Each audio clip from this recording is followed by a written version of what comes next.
last time. So why did you say goodbye?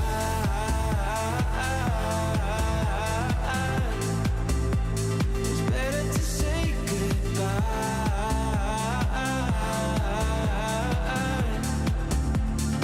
Why did you say goodbye?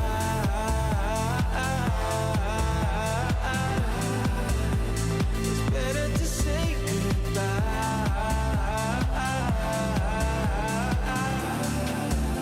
So why did you say goodbye?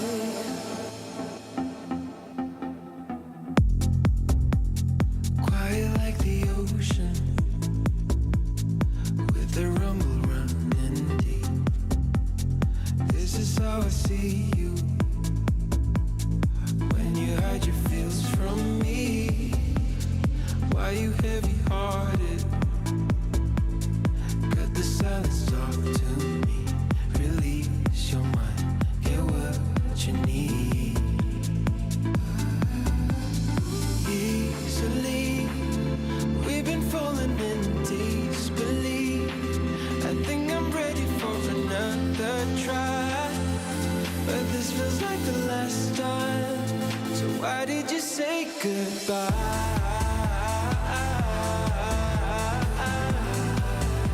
It's better to say goodbye.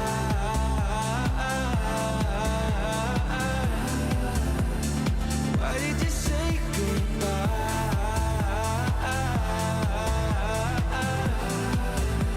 It's better to say goodbye.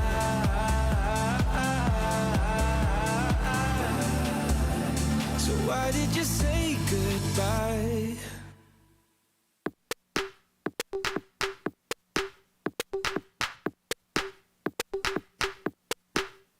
Deep minds, we were forced to be alone.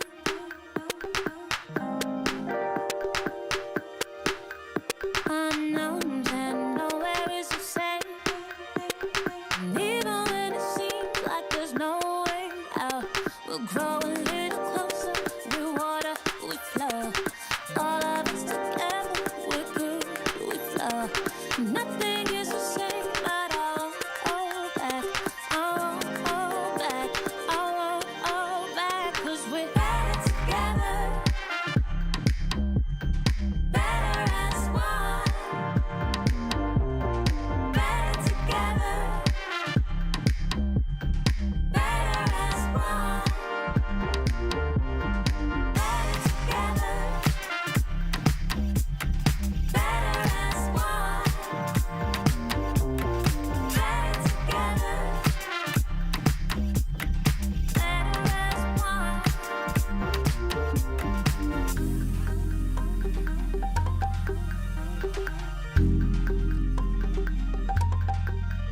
Deep minds, we were forced to be alone.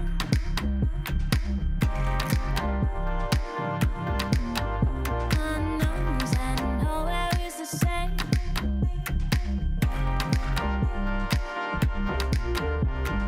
Grow a little closer, we're water, we flow. All of us together, we're good, we flow. Nothing is the same, but oh, oh, back, oh, oh, back, oh, oh, back.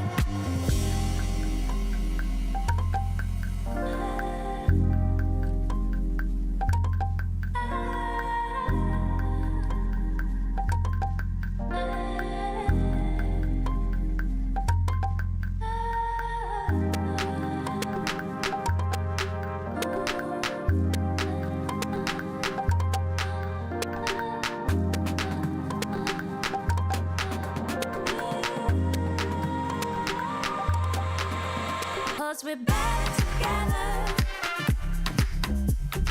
better as one. Better together, better as one. Better together, better as one. Better together, better as one.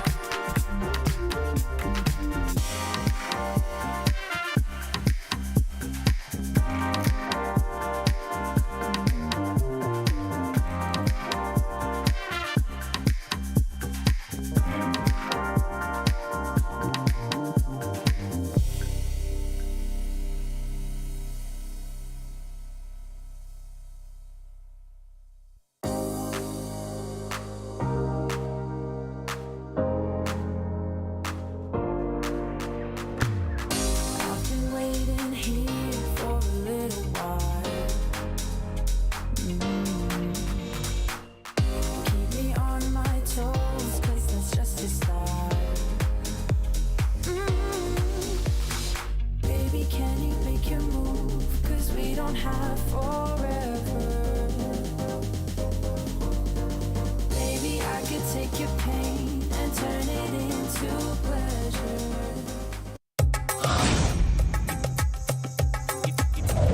Hi everyone! In PUBG Mobile version 2.2, we'll officially release a new Battle Royale map, Nusa. Nusa is a 1 kilometer by 1 kilometer tropical island. The island is bright and sunny and has beautiful beaches, rolling hills, and dense vegetation. In addition to the natural scenery, it also has many areas that have a unique style and combat characteristics. Without further ado, let's take a closer look now.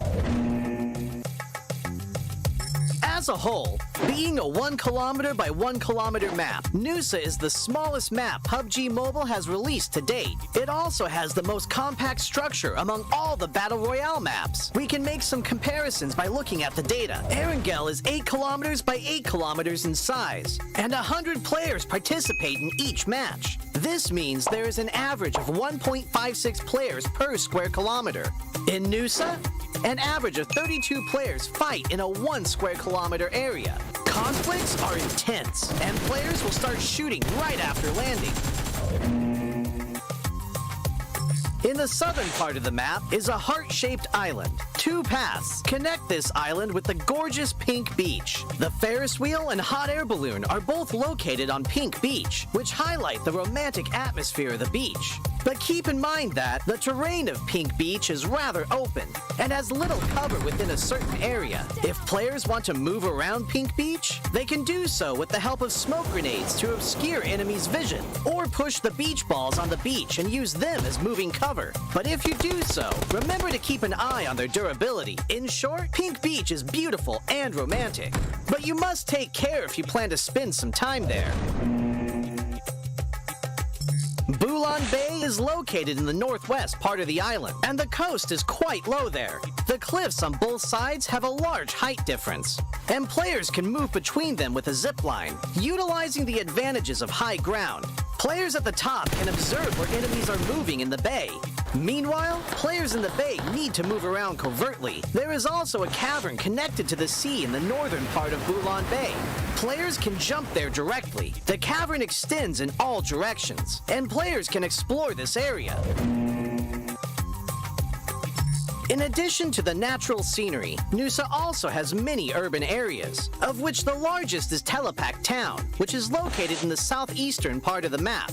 Buildings are scattered everywhere in the urban area, and close-range street fights can break out at any time. There are premium apartment buildings in Telepak Town. These buildings have elevators that can be used, which adds another dynamic to searching, attacking, and defending in the building. For example, players can set up an ambush in the elevator. By getting in and not selecting a floor, they can then give enemies a surprise when they enter to use the elevator. The rooftops of buildings in Telepak Town are also connected by zip lines, which gives players more flexibility in urban battles. If the zip line is destroyed, it can be repaired with a tactical crossbow. I believe Telepak Town will give players a unique 3D alley combat experience. If you like fast-paced battles and enjoy thrilling shootouts right after landing, you can land at the Science Center at the heart of the map. The design of the modern orbital satellite roof feels really high-tech. The Science Center has 3 floors. Each floor is spacious and contains lots of supplies, which attracts many players to loot this area. As you can imagine, very intense battles will break out between these floors. At the top of the Science Center is a rooftop with a multi-layer structure. Players can look far into the distance from here for a great visual advantage. However, they'll also be exposed as there's nowhere to hide. If you want to land directly on the rooftop, you must check if there are enemies nearby to ensure your own safety. In short, if you're confident in your close-range shooting skills, you're welcome to land at the Science Center. Like the Science Center, Flame Village is also located at the center of the map. The terrain is quite low there, and the village is surrounded by mountain slopes. There are many huts in the village. and there are many places where you can stand on the beams of the huts. Players can climb or jump onto the beams to ambush other players. But there's one thing you mustn't forget. A tactical crossbow used with firebolts can set the huts on fire. This will expose the players hiding in them. Of course, firebolts will burn and deal damage to enemies when they are hit. In addition to huts, there are also brick buildings that cannot be set on fire in Flame Village. They occupy a large area, contain plenty of supplies, and are high conflict areas. If you're confident in your shooting skills, you can choose to land at Flame Village or Science Center at the heart of the map. It'll also be convenient for moving to areas along the edge. Other than the previously mentioned areas, this island also has winding and rugged mountain paths, a shipyard where the whistle roars, a regal resort with wide and open terrain, Sunset Street, which is planted with many banana trees, Crystal Bay, which has secret rooms, and more. These are all gorgeous locales that can bring players different gaming experiences. After hearing the above introduction, I'm sure players already understand what makes Nusa so uniquely fun. Lots of supplies for fast looting. The verticality of the terrain increases the strategic depth of battles. And the 1 kilometer by 1 kilometer size makes firefights inevitable. What are you waiting for? Gather your friends and enjoy a rowdy vacation on Nusa. For more details, don't forget to follow the official PUBG mobile community. See you next time!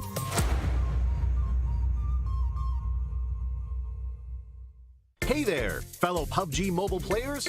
Along with the version 2.2 update, we have made a series of improvements on the game's basic controls. Let's take a look at the improvements.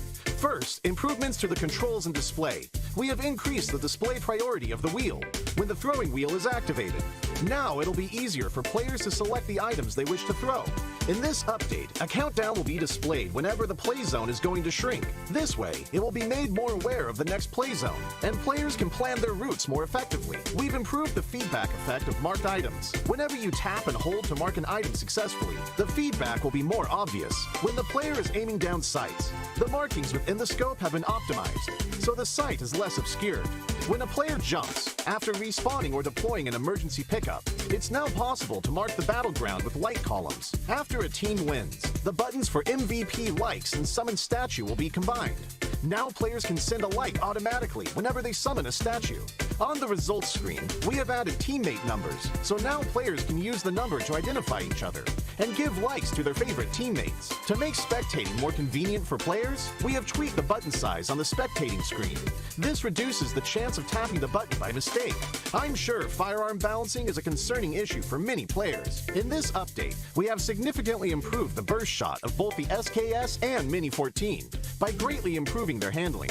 This will increase their stability fired consecutively and increase the damage dealt to enemies. Perhaps these two firearms will become your weapon of choice after the enhancements. For airdrop weapons, we have made some adjustments to the controls and damage dealt to better balance the airdrop weapons.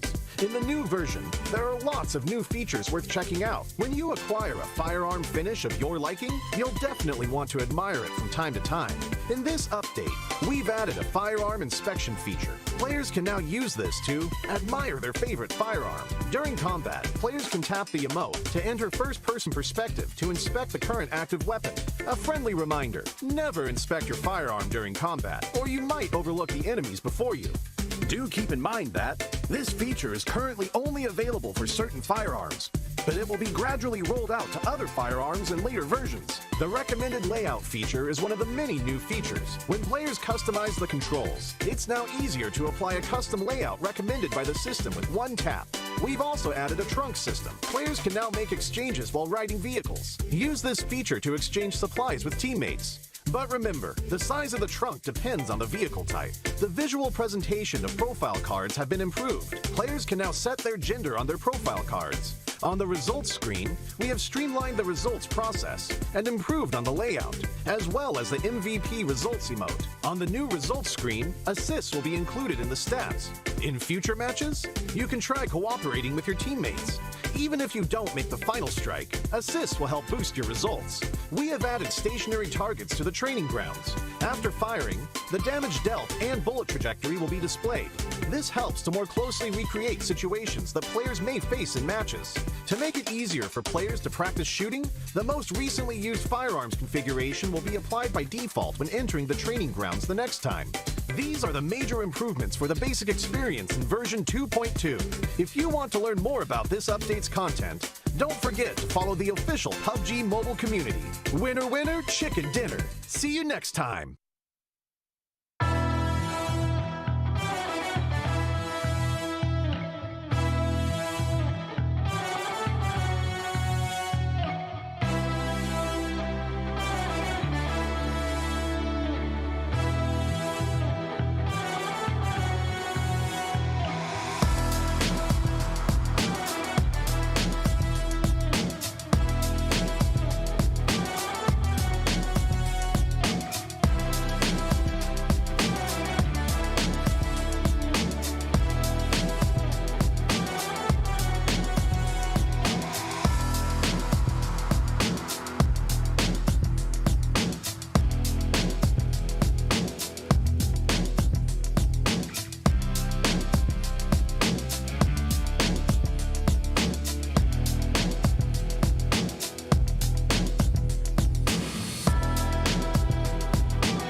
the challenge. A little bit greater HP for Victor. The boosters are incredible. The separation could be the reason why they don't close out this game. Swaying on the top. I give it, look in my eyes.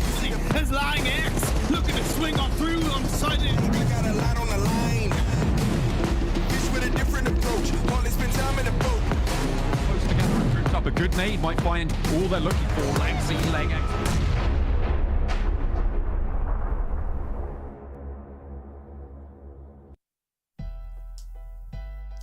It is time for the last 3 days here of the PUBG Mobile Pro League Western Europe Fall 2022 season before we can finally kick off the finals and find out which teams will be representing us in the European Championship. I'm Jason Kaplan, joined by Maxman and Klar Sears, looking extra fresh, extra clean here on the end. My man, you look any better, and I might have to look for a new job. No, I'm reporting in from Istanbul here, Jason. I'm away from home, but you know what? We're making it work. It's going all right. I'm happy to be here somehow, Jason. Well, you know who's also looking good? Myself, Jason Kaplan, and I'm doing great as well. Max, how about you? I'm here. That's He's here. Yeah. He's here. That's all you. And that's all that matters. You showed up on time, you didn't oversleep, and you're always dependable. Imagine doing Just that. like Monster Energy provided you energy throughout the day here, official energy drink partner here at PMPL. And Maxman, official energy drink partner for a fountain for you, a chocolate fountain. Is that that would be? You know what? I'll take a branded one, a branded chocolate fountain. No, like you call it mountain, like Monster Fountain. That's okay. Yeah, that would be a cool product. You should go into advertising, Max, because I believe you. And I would just take that picture of me and just put that on like a billboard or something. I think that. I mean, I feel like that could be messed with in quite a few different ways by graffiti artists. Car crashes on a highway. Just like, what's that? Let's get it done. If one of you out there Photoshop it, I'll send you some UC.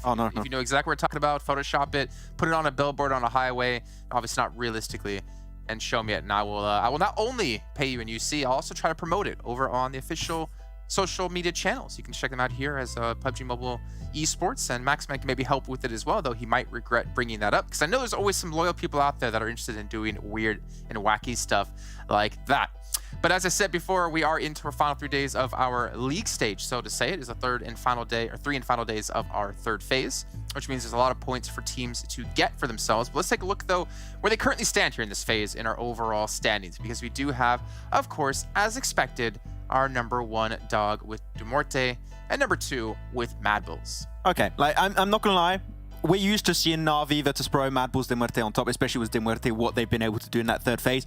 But TJB now, big step up in this third phase, and I think I would never see the day where they actually get himself a chicken dinner on Sanhok. So that's two things in an entire phase 3 that I did not expect from TJB. So the ascension's happening. Sure, it's a little bit late, but hey, it's looking good if they want to contest for the finals. I mean, overall, though, DIMUERTE, especially being in #1, this isn't what I expected in phase 1, if I'm honest. Looking at them throughout phase 1, seeing them in kind of joint 10th place, whilst, yes, they were joint 10th with Na'Vi at the time, we understood a lot of kind of the Na'Vi pedigree and that they will be able to bump up, right? For me, DIMUERTE was a bit more of a darker horse in that regard, but man, this phase, they've looked fantastic, and we already identified the fact that they are extreme on Sanhok, and, well, the last game of the last day exemplified that. Yeah, that was an interesting one. If you guys didn't actually catch that one, make sure you go watch it back, because that was probably one of the craziest finishes we've had here in Western Europe in, I'd say, quite a long time. Looking down the rest of the list here, you can see Game Lord 11th place, Unicorns 11th, 12th place, 4 Romanian men 16th. I think this would be one of the first times they would get into, if I'm not mistaken, our extra match on Livik at the end of the third day here.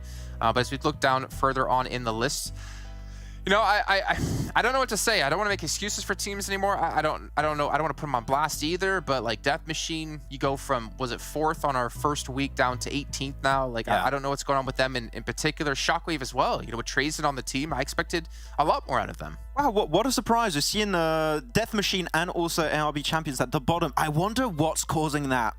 Maybe a weird Picardo fight happening in Miramar. I don't know. Just speculating right now. Maybe you want to change that up. But yeah, I think some teams can. No, still kickstart a little bit of a comeback. It's still 3 days of play. There's a lot of points at play here, especially if you can make it into Livik. But it's such a long tournament, right? If you arrived at this stage and still in the bottom 4, clearly something is not working. If you don't make big changes, unfortunately, you might have to miss out on the finals here. Yeah, but at least they can look back on this as a nice learning experience for them and hopefully take it into the next season of PMPL kicking off next year. But as we are talking about the third phase here, Max, it's important to note at the end of every phase, teams determined by points will get a certain allotted amount of points for themselves. That made no sense, but you know what? We'll go with it. Because if you're in first place at the end of the phase, you get 20 points. But also, what makes this phase more in particular so crucial is we not only take that into account when it comes to the individual phase, but also overall. So if you're in first place here at the end of phase 3 and you're first place at the end of the overalls, that means you get 40 points towards the finals. That is massive for some teams and for actually any team out there. So let's check in where teams currently stand when it comes to overalls here. And Kalaris, I think there's really no surprise when we see who would be number one. I love the fact that these teams are going to get awarded down the line, but of course across all phases with the points that they've been able to gain, MADBULLS looking fantastic so far with 697. It's awesome to see, you know, the big names from CIS coming in, like VIRTUS.PRO, like Na'Vi, showing up strong with the over 600 points, but likewise great to see teams like PIONER, who have been ultra consistent, find that 4th spot just behind them on the cusp of being able to take over those teams that you expect to be at the top. And I think it's very interesting because, like, we know VIRTUS.PRO, Na'Vi, these two teams in particular already had a lot of international experience, right? If it's playing the championships in the past, if it's playing actually also in PMGC, right? Some of the players already played PMGC. So I think it's normal it took a little bit longer for MADBULLS, PIONER, MUERTE to reach that point because they've never played against teams outside of their region, right? This is a first time for them. And see how much they've been able to improve over the course of 3 weeks. Sorry, yeah, but I mean 3 phases, should I say. It's very impressive. So I definitely like to see if they can try and continue that heading into the championship if they qualify. Of course, it seems like that's going to be the case in how they've been performing so far. But for the first time playing outside their region, this is a really, really good first start. Yeah, I would agree with that. And particularly interesting beyond that, Jason, to see that Unicorns of Love is actually the only previous Western Europe team that is really keeping up with these guys, because the barrier between Unicorns of Love and Gamelord is extreme at the moment. Yeah, and that's a really good point to mention too, because well, first of all, I'm surprised to see Gamelord and Eastern Stars here on the front page. But if you think about Unicorns of Love, they really hit their stride when it came to phase 2. Now, imagine a world where they did that well in phase 1. They would be looking maybe towards joint top actually, and be the savior for Western Europe. Or even, I mean, the first half of phase 3 right now, I mean, they're only on 80 points, I think, gained so far, kind of in 12th position, joint 12th, in fact. So we need to see a little bit more of a kick up from Unicorns of Love, and they could, in theory, be rivaling for, eventually, you know, some of those top points from all phases accumulated going into the final. Yeah, well, as we obviously mentioned with Gamelord there on the front page, we believe they for sure now should have enough points to get into PMGC if you compare both seasons like we were talking about before. Yeah. So that would be one of our representatives, but still yet to find more. And looking down the rest of the list here, remember, there is a cutoff of top 16 to get into the finals. And right now, Death Machine are currently sitting on that window, 345 points. I do wonder, the teams below them, how close they are. But I would imagine, though, Max, Death Machine with that first week performance most likely created a nice buffer. It's so unfortunate because it was such a good start to the competition too, but now I already mentioned that Fine Picardo is happening, and we I have the impression we just don't see them make into the late game anymore. They just lose players when mid-rotation, etc., especially on their drop locations, and then they just don't have an opportunity to even aim for that chicken dinner. So Miramar, sure, is one of the reasons why they've not been able to have as much success as they have in that first phase. But yeah, I think they just can't make it past the early phase, and it's just hurting them so much. And seeing how ARB also is not far behind them, if this fight keeps happening in Picardo, ARB might be able to actually leapfrog if they get, I don't know, like a team squad wipe, get all the loot in Picardo, then get a chance for a win. Yeah, things need to change for these bottom teams and those two teams in particular. Yeah, and the thing is, it doesn't get any easier if they can turn things around right now, because they're still going to be relatively low when it comes to their final points, and they still have to close a big gap here against the likes of those top dogs that we currently did have. But you know what? We talked about the top dogs, talked about his team, so what about his individual players here? I want to check in with our top 5 players when it comes to eliminations. And we can probably already guess who number 1's going to be, because you know what, this man, you don't need to know the difference between affect and effect. All you need to know is he puts up a limbs. But the rest of the lineup is quite surprising, I'd say. Well, at least some of them are a little bit surprising. Yeah, I mean, you're looking at Effect and Zeresh mostly. It's those two guys have been consistent every single phase, right? You're looking at all the other players. Crypto, phase 2, big step up. Tixi, phase 2, big step up. I have the impression Old Boy's also had a pretty significant step up in like all phases, but phase 2 was his biggest phase. But when you are always on top, all 3 phases back to back to back, that's why they're up there currently right now, I would say, Kalaris, and they're not moving, right? Yeah. Effect is always top of the leaderboards for his team. Yeah, it's pretty ridiculous, the fact that these guys have been this consistent during all of it. I will say, though, really cool to see good old King Crypto doing his thing, you know?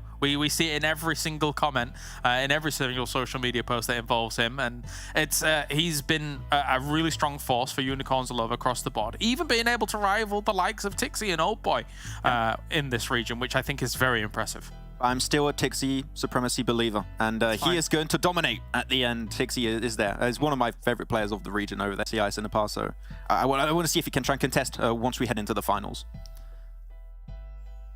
Well, Max, knowing your predictions, I don't know if I fared too well about your assumption of him being King Tixie, or not King Tixie, but reigning supreme here. But we'll see. You still have a chance to catch up. Kind of. We'll see. Anyways, but those 5 players you saw there in our race to MVP, not only are they putting up big limbs, put damage, but they're helping their team secure a lot of extra points into the finals by getting themselves high in the rankings. So let's check in that if we went to the finals right now, where the teams would currently stand in their overall points, because this is extremely important. Having leads, having any point lead when it gets to the finals is massive. We've seen so many times now where it's just 1, 2, 5-point difference between first and second place, and not to mention getting into the European regionals. But we can see here currently who is sitting at first. That's Pioneer. Yeah, there's a lot of extra points that have been able to be secured by the top teams. Normally at the end of these tournaments, if you're in previous seasons, right, it wouldn't be that interesting. You pretty much know who's going to make in the finals. Now, in these last 3 days, you have a pretty big opportunity to get a pretty decent lead going into the finals itself. So MADBULLS, 74 points out of 80, that is, by the way. That's an insane ratio, just showing how consistent MADBULLS has been phase after phase after phase. So yeah, if you're towards the bottom right now, your point is going to be in the next 3 days to try and close that gap, get as many points as possible, but not easy when they're the other teams on top. Yeah, let's clarify as well really quickly on the predicted bonus side. This doesn't mean this is how many points they have in the finals. This is what we expect them to have if they continue at the pace they're at in this third and final phase. So this isn't necessarily MADBULLS 100% 74. This is what we expect them to have. And a decent shift in those predicted numbers right now is definitely, when you look at someone like TJB, right? The fact that they, in theory, if they stay at the current state that they're at right now, would be bumping up that considerably, considering that they were far below the 10th spot at the moment, I think is potentially great for them. Yeah, and speaking of TJB, I mean, that's a team that has massively stepped up that we've been waiting to see for over 2 phases now. And we finally got to happen here in the 3 days we've had of the third phase so far. So let's jump into their stats in particular, comparing their first 2 phases up against their third phase. And I mean, just the damage, the limbs, average points, everything. A bump up of 400 damage average over the course of the first 2 phases, and now what's been happening in this third phase is absolutely mental for them, increasing, of course, the average limbs, placement points. Overall, this is a really good improvement. The one thing that does scare me a little bit right now is in this third phase, only GK First is really putting up the numbers for the team. When you're looking at, like, you know, Xiao, XT, and just the rest of his team, they are way lower when it comes to fragging power, when it comes to average survival time, etc. It is the GK First show currently. If the team steps up around him, and he's already been up there for quite a while, it could work out. But as you said, Kalaris, the question is, can they replicate this in the second part of this phase? If so, great, that's a lot of extra points in the finals. If they fall off, and there's a chance that might happen, and finals are going to be a bit tough. Also, when you look at phase 3 so far for TJB, 2 Sanhok games are carrying a boatload of their points coming out from it. It was the last 2 Sanhoks that they played, a first place with 14 eliminations, a second place with 18 eliminations, and then of course it wasn't stolen away from them by MUERTE, but it was taken away, the victory of them, by MUERTE, as we see here in the final moments of this with Striker in the distance. Now, that is a massive amount of points. Maybe they found their groove on Sanhok, which is always nice considering they will be playing 4 of them throughout the next 3 days as a whole, but they still need to find more consistency on the other battlegrounds, I think, it is fair to say, if they want to keep the position, hopefully, for the predictive numbers that we were looking at prior. I have the impression on Sanhok in particular, they found their groove in terms of also their drop location. The first 2 phases, they were all over the place, and MUERTE pushed them away from Same. Now they play the Eastern Coast. They did it, I think, 2 games in a row. Good amount of success, as you said, a lot of points from those 2 Sanhoks in particular. So, I mean, say, stick to it. Other battlegrounds, sure, they can improve on it, but it seems like Sanhok, they potentially found a strat that works for them. Yeah, and as you know, you mentioned Kalaris, like they found some sort of groove and made sure their points, majority of their points came from Sanhok. And as Max mentioned before, GK First doing the heavy lifting, but we need to see more. We need to see more of this team. Even if they get into the finals, if they continue this pace, I'm not going to call them like a real contender until other people besides GK can help. I mean, you're right. At this point, like we've been memeing it and things like that, but they're not a CCT right now, right? They are not a championship caliber team when they're having to contend with these extreme teams up at the very top that are so consistent, that are able to take every single fight and usually come out on top against some of these teams in this lobby. So it's been a rude wake-up call for Western Europe, but it's one that they need, because if you want to be a CCT, you've got to be able to step up big. I mean, the ultimate goal, right, is to get to PMGC and to win PMGC. And right now, you know, TJB isn't in a state to compete with the PMGC teams. They weren't even in a state before to compete against the PMWI teams, if we remember just a few weeks ago. So definitely need to see some step up out of them. But then again, we need to see a step up out of quite a few teams as well. But let's just get straight into what's coming up today here. Let's take a look at our schedule for the day and remind you guys what Battlegrounds will be coming up in what order. Remember, we have 5 matches every single day. And today will be the double Erangel and the double Miramar, with only one Sanhok in the middle. And of course, the next 2 days we'll be seeing double Sanhok, with the difference between double Miramars and double Erangels as well. So this is really, I guess, like the best way to start a phase as well, or a second half of a phase. Double Erangel, double Miramar gets you really comfortable. But you know it's not comfortable? These talent questions. I'm not feeling comfortable about today's questions. Take a look at what it's going to be, because you know what? Max is very sensitive about things like this. Well, not the oldest part, but about height. We're not talking about Reznov. And the question is, he's the shortest, well, I guess the statement is the shortest guy on the team, but also the oldest. I went with no. Max, speaking about short people, Mr. 185. Okay. 185 is okay. Do not judge me for 185. 185 is a normal height, actually above average. And I went with no because I know Icy has only been able to start playing competitive since spring of this year. He's 16, 17, so he's very young, and I think he's still growing. So I would say Icy is potentially the shortest. So no, it is not Reznov.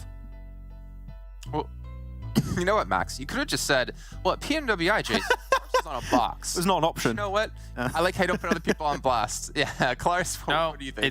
It's all right to be short, because when you get on the airplane, Jason, my knees don't hurt. Let's put it that way, all right? But I've gone with yes, because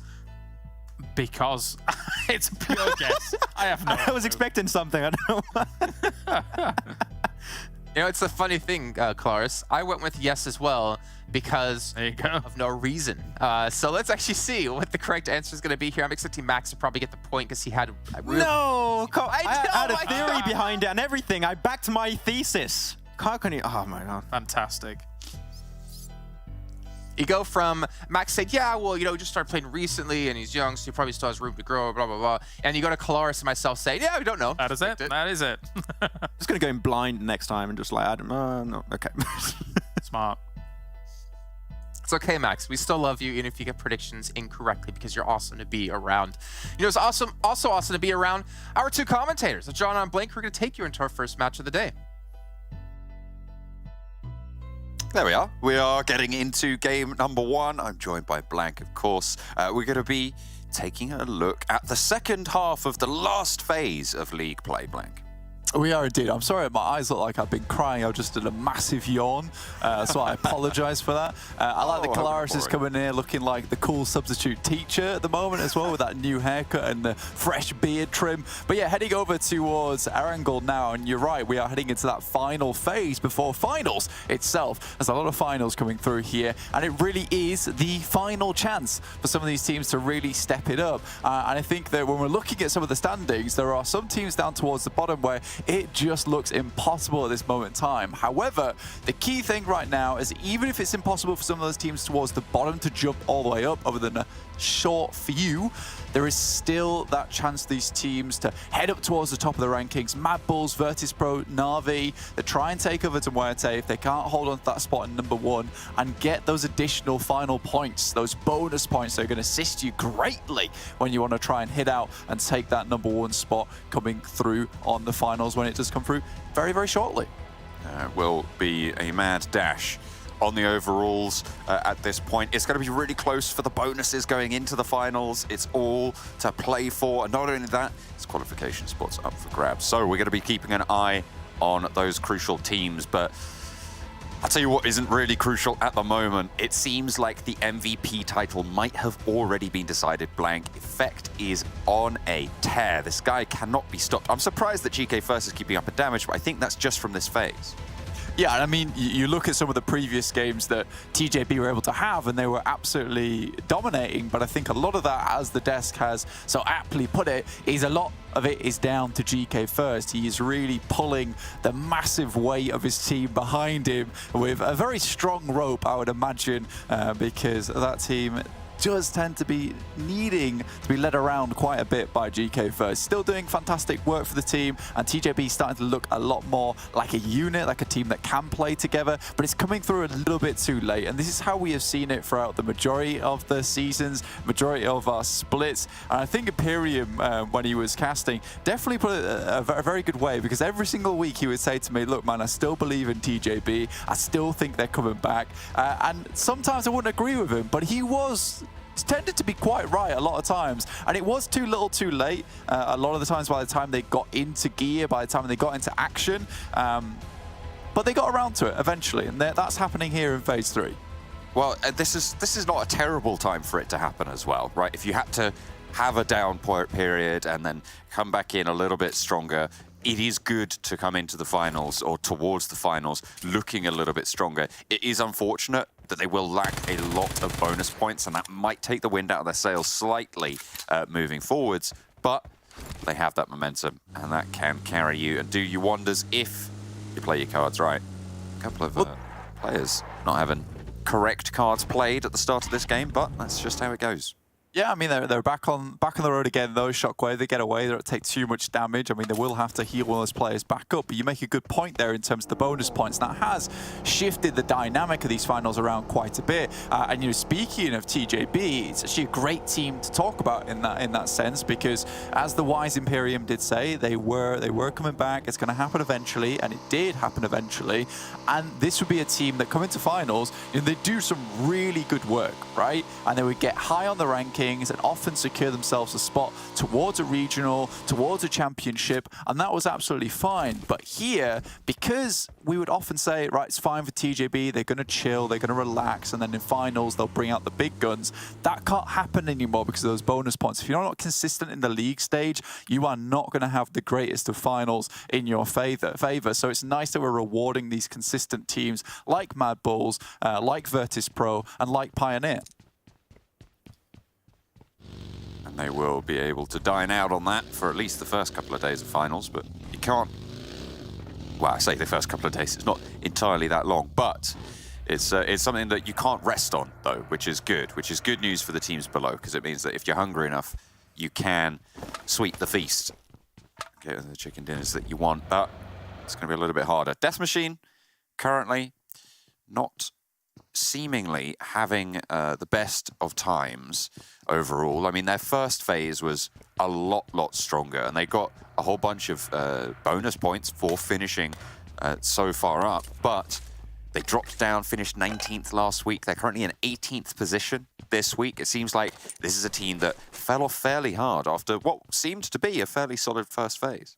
Yeah, it was an okay first phase, and they got a lot of their work done on Miramar. And if we go all the way back to phase 1, it was a lot of the times where they would get that circle blessed.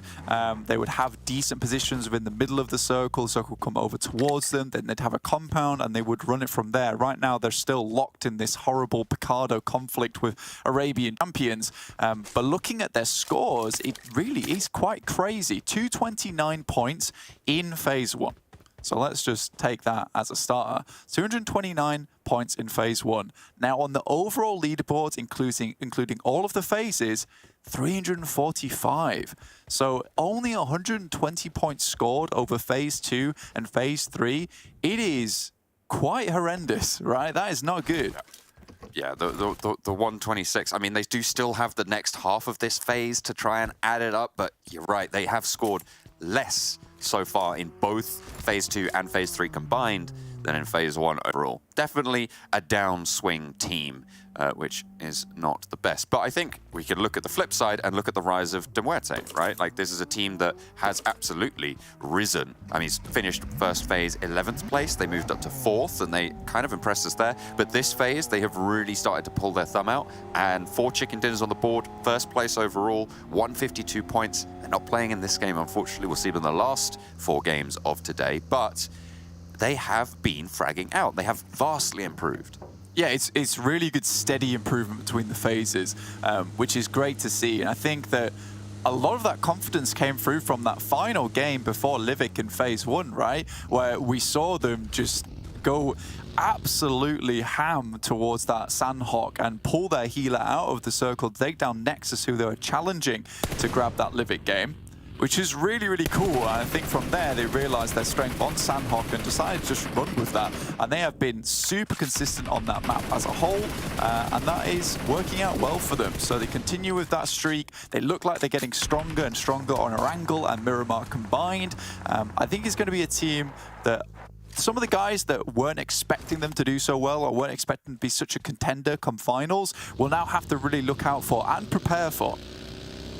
Speaking of consistency, I mean, you kind of mentioned it there on certain maps. I'm going to be looking at the second half of this phase, but a lot of Pioneer, really, because they finished 3rd, 2nd. They're currently top of the tables in terms of bonus points. If you close the tables out now, it's a little bit different. But they're 8th place so far. Their gap up to 2nd place, let's say, on 140. Oh, let's talk about their gap up to 1st place. Right now, it's under 50 points. So in the second half of this phase, they need to improve 50 points over MUERTE. And with 12 games to do that, they have to break that down to an improvement of, what is that, around 4 or 5 points a game, right? Over MUERTE on average for the remainder of this phase, which is a really, really tall order. But I think that they can reasonably expect to jump up maybe and contest towards 5th, maybe 4th, if they have a good second half of this phase. And with the bonus points that they've managed to find, they're looking pretty good for these finals. Absolutely, and I think that if we look at the way that the circle has changed over the phases, because if you're at home and been watching a lot of PUBG Mobile, you will realize that the way teams play the circle just changes slowly but surely. Teams will slowly come towards the center. People will start realizing the center is extremely clumped. Teams will start to slowly spread back out towards the edge of the circle. So you kind of have this motion of just in and then out and then in again, but it happens slowly over time. And I think Pioneer's been caught out by this, in which case we're now in more of an edge-centric circle in terms of all these teams, where Pioneer is not able to get those cheeky flanks in on the western side of the circle anymore, or wherever they want to come in. Usually they're often posted up with many teams around them. They're not able to play the circle how they would usually like it, which is getting a very strong position early on and then running from that. And then with a lot of the hardships we saw in the beginning of phase 3, that has also really hampered them, because I think they're a team that likes to plant the flag and then play from that position. But when the circle moves away drastically, as it has done before for them, they're not able to really push through. And now with the edge play that's coming in, they're not able to even take that central spot that guarantees them more position in the circle. If we look at them right now, they're coming into conflict with Death Machine soon, and if they can clear that from that northwest side, that'll give them a lot of space here at Erangel. Yeah, it could open a lot of doors from them to play how they like. It's easier said than done. They're still as 4, they've got a lot of vehicles, and it's still early doors on the game. At the moment, Death Machine not really rotating towards them for now. Seems like they're more preoccupied in their compound a little bit further north. Perhaps they want to stay towards the edge for a little bit longer. Seems like they're not in a hurry to move. I think that they maybe came down, saw Pioneer, who right now are quite visible, I would say, on that side, and just thought better of it. I think this is a team that realizes that, you know, now things do hang in the balance a little bit for them in terms of those point scorings. And teams underneath them are starting to catch up a little bit. You know, you got ARB and Team Doom have had a drastic improvement in this phase 3. Who are now starting to catch up to them. They're not quite on the heels as of yet, but they can definitely see them chasing from behind. And it's point in time for Death Machine, where they've had so many unfortunate just dropouts early in these circles. Now it's just a case of safety might be the best bet for them a lot of times. If that means moving away from a team that's found themselves into the circle a little bit sooner than them, I don't mind that. They've been caught out with 1 or 2 players going down and then slowly bleeding out as the match continues. Eastern Stars here coming up versus Shockwave, one of our OG European teams, I would say.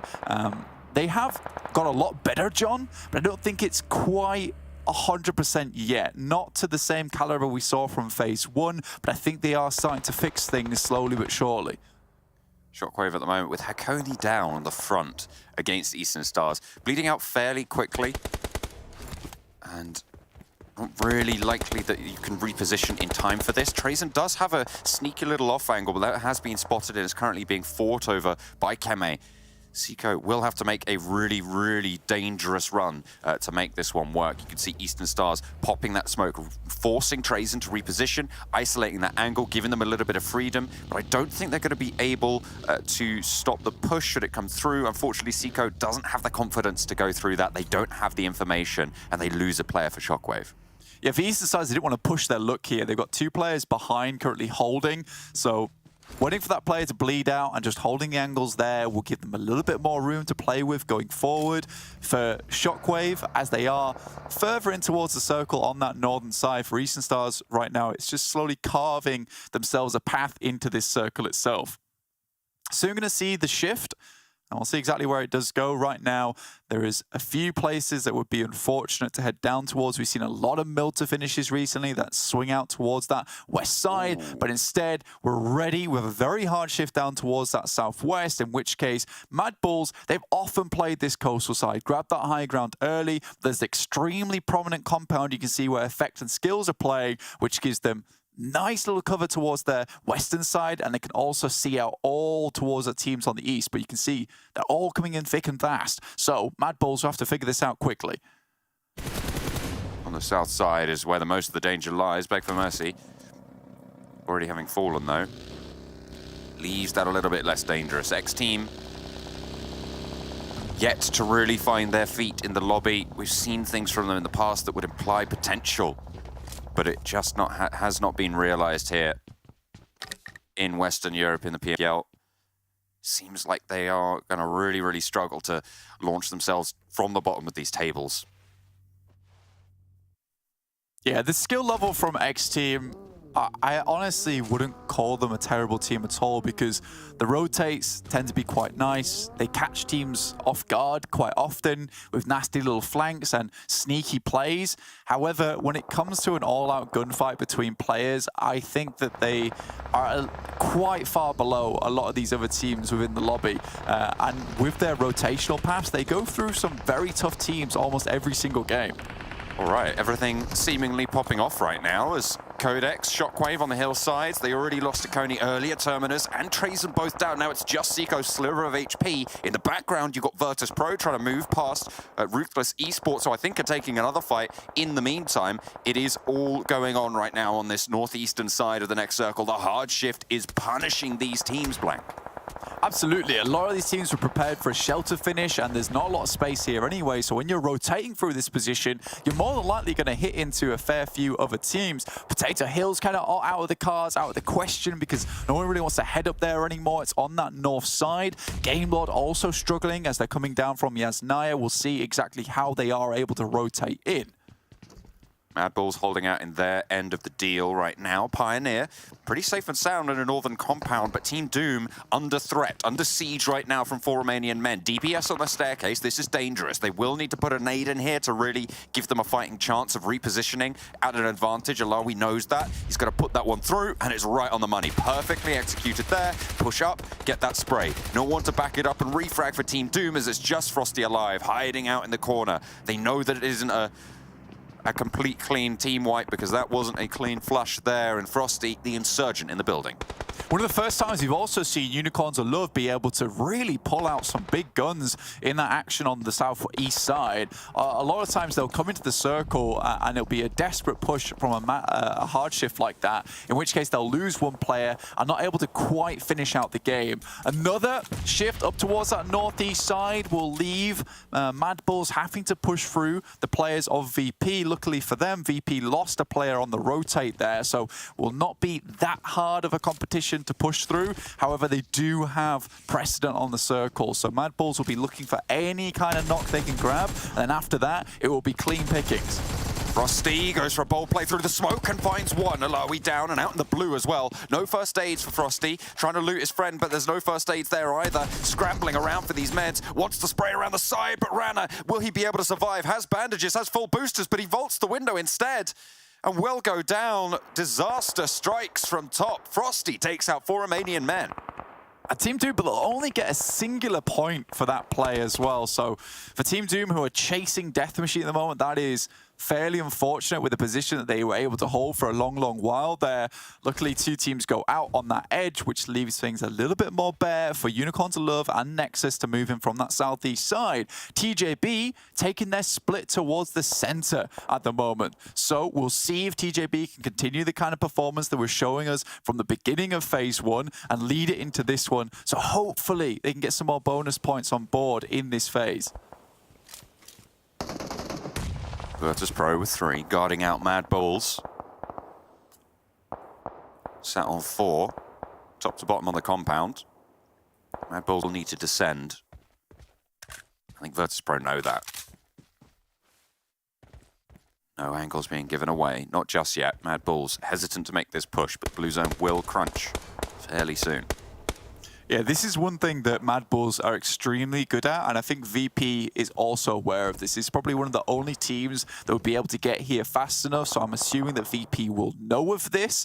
And with it being so central, taking these edge compounds here was intelligent, because you know the rest of the MADBULLS are going to be holding on that backside. You don't want 2 members up front, because it's very easy to crash onto 2, take them out, whilst the angles aren't covered from the rest of the team. So VP makes a very smart rotation here, and also realizes that MADBULLS, if they get the peak, if they can see them, you're more than likely going to take a knock. So Tulika just gets a little bit greedy there. I think waiting as they were doing beforehand was the better play, and now MADBULLS are going to instantly execute. This is very classic.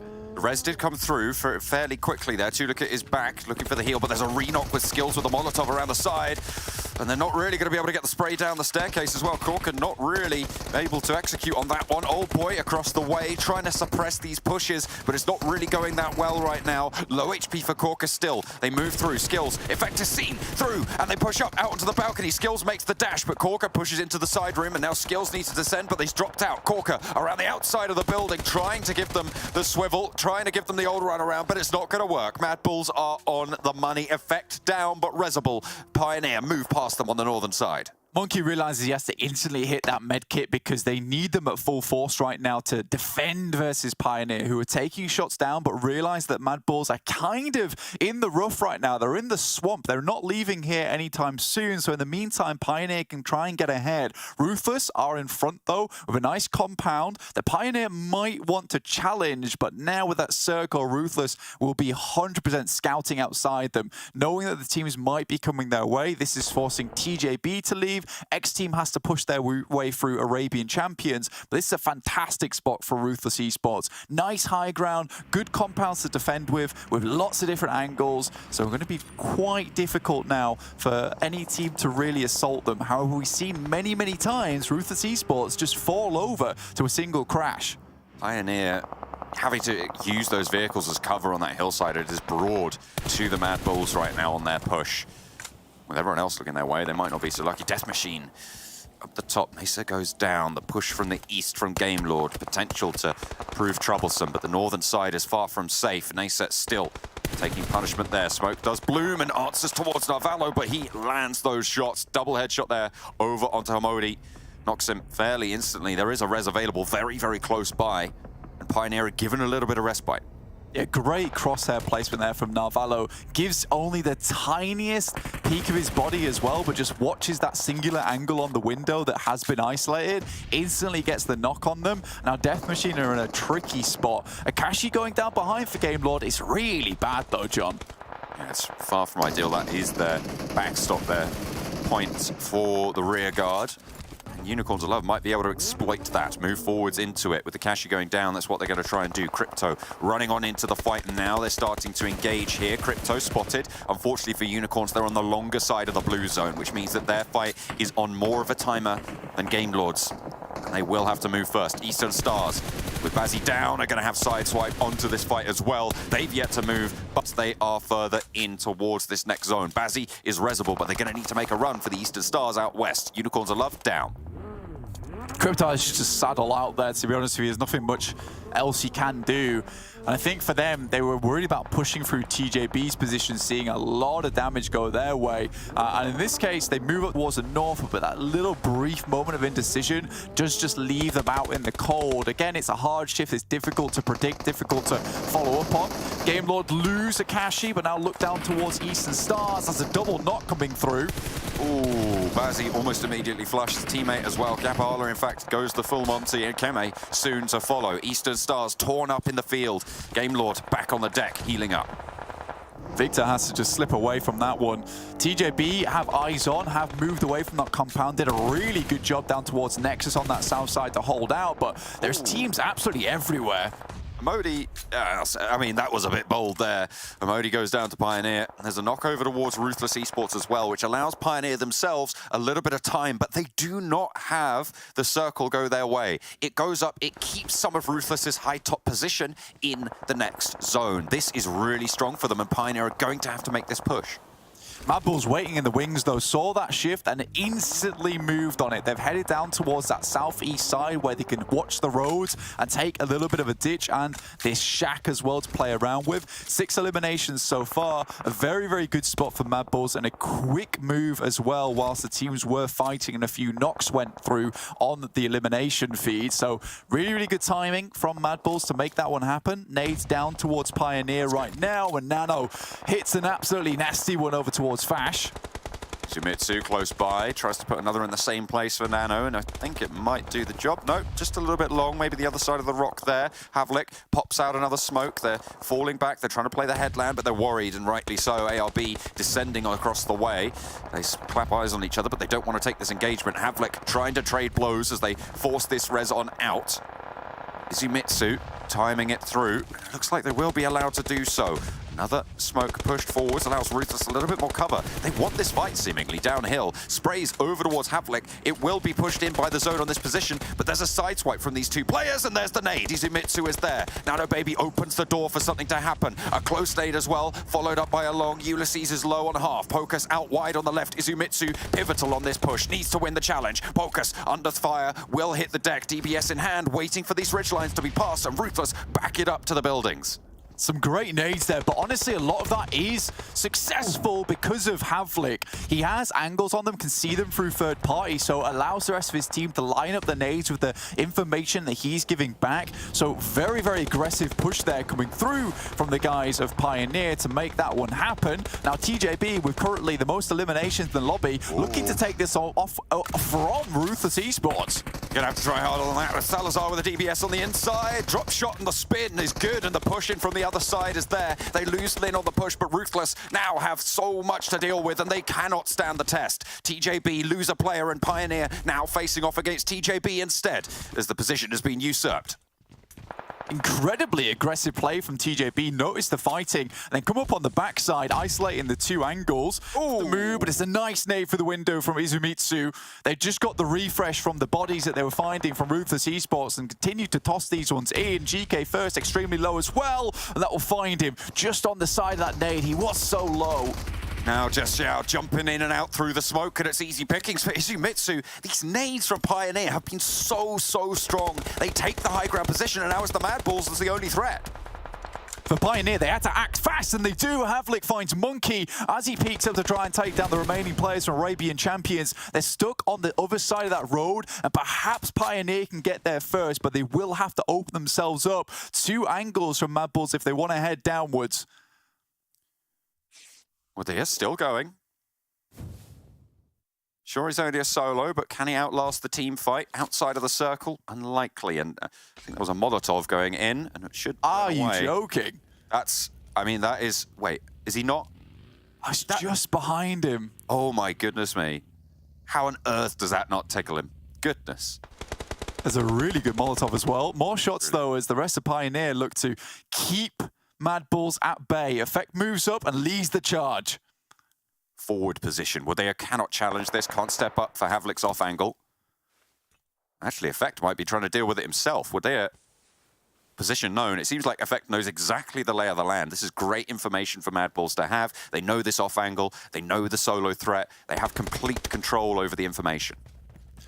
They were taking down Arabian Champions' position beforehand. I think for Effect, they'd love to get rid of this player early so they can start focusing on Pioneer. In the meantime, Pioneer, Havlik, I think maybe needs to start thinking about moving off towards that eastern side where the rest of this team has posted up. Huge amount of smokes now employed from MADBULLS to finish off the game. This is very, very MADBULL-esque as well, saving a lot of these smokes to disorientate and confuse the opponents that are in front of them so they can take a lot of different angles. And with 4 players, this is the exact kind of play that you need. Getting all these players into different positions that perhaps Pioneer aren't expecting this late in the game, you lose a lot of information.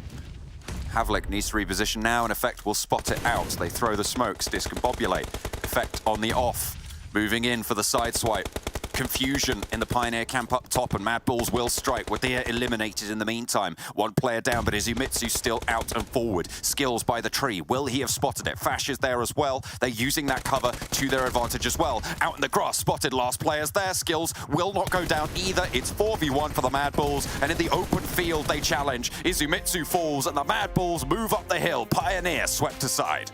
Looks like they learned from their games on Miramar how to push those positions on the top side, dropping the smokes all over the place and being cautious of it that time, which was much, much better. Send 2 up, get the refrags, have the other 2 on off angles, and slowly but surely they just mutilated the guys from Pioneer. You have to admit though, Pioneer getting a fair way into that game with some rather bad positioning as well in a few places there, so great stuff from them to actually be able to make that one happen. And honestly, I'm very, very happy with how that game turned out, because MADBULLS from that western side, you know, they move through XTEAM so many times and are able to get into decent positions. From there, they waited it out, bided their time, and VP were just no problem to them because their executes are so clean.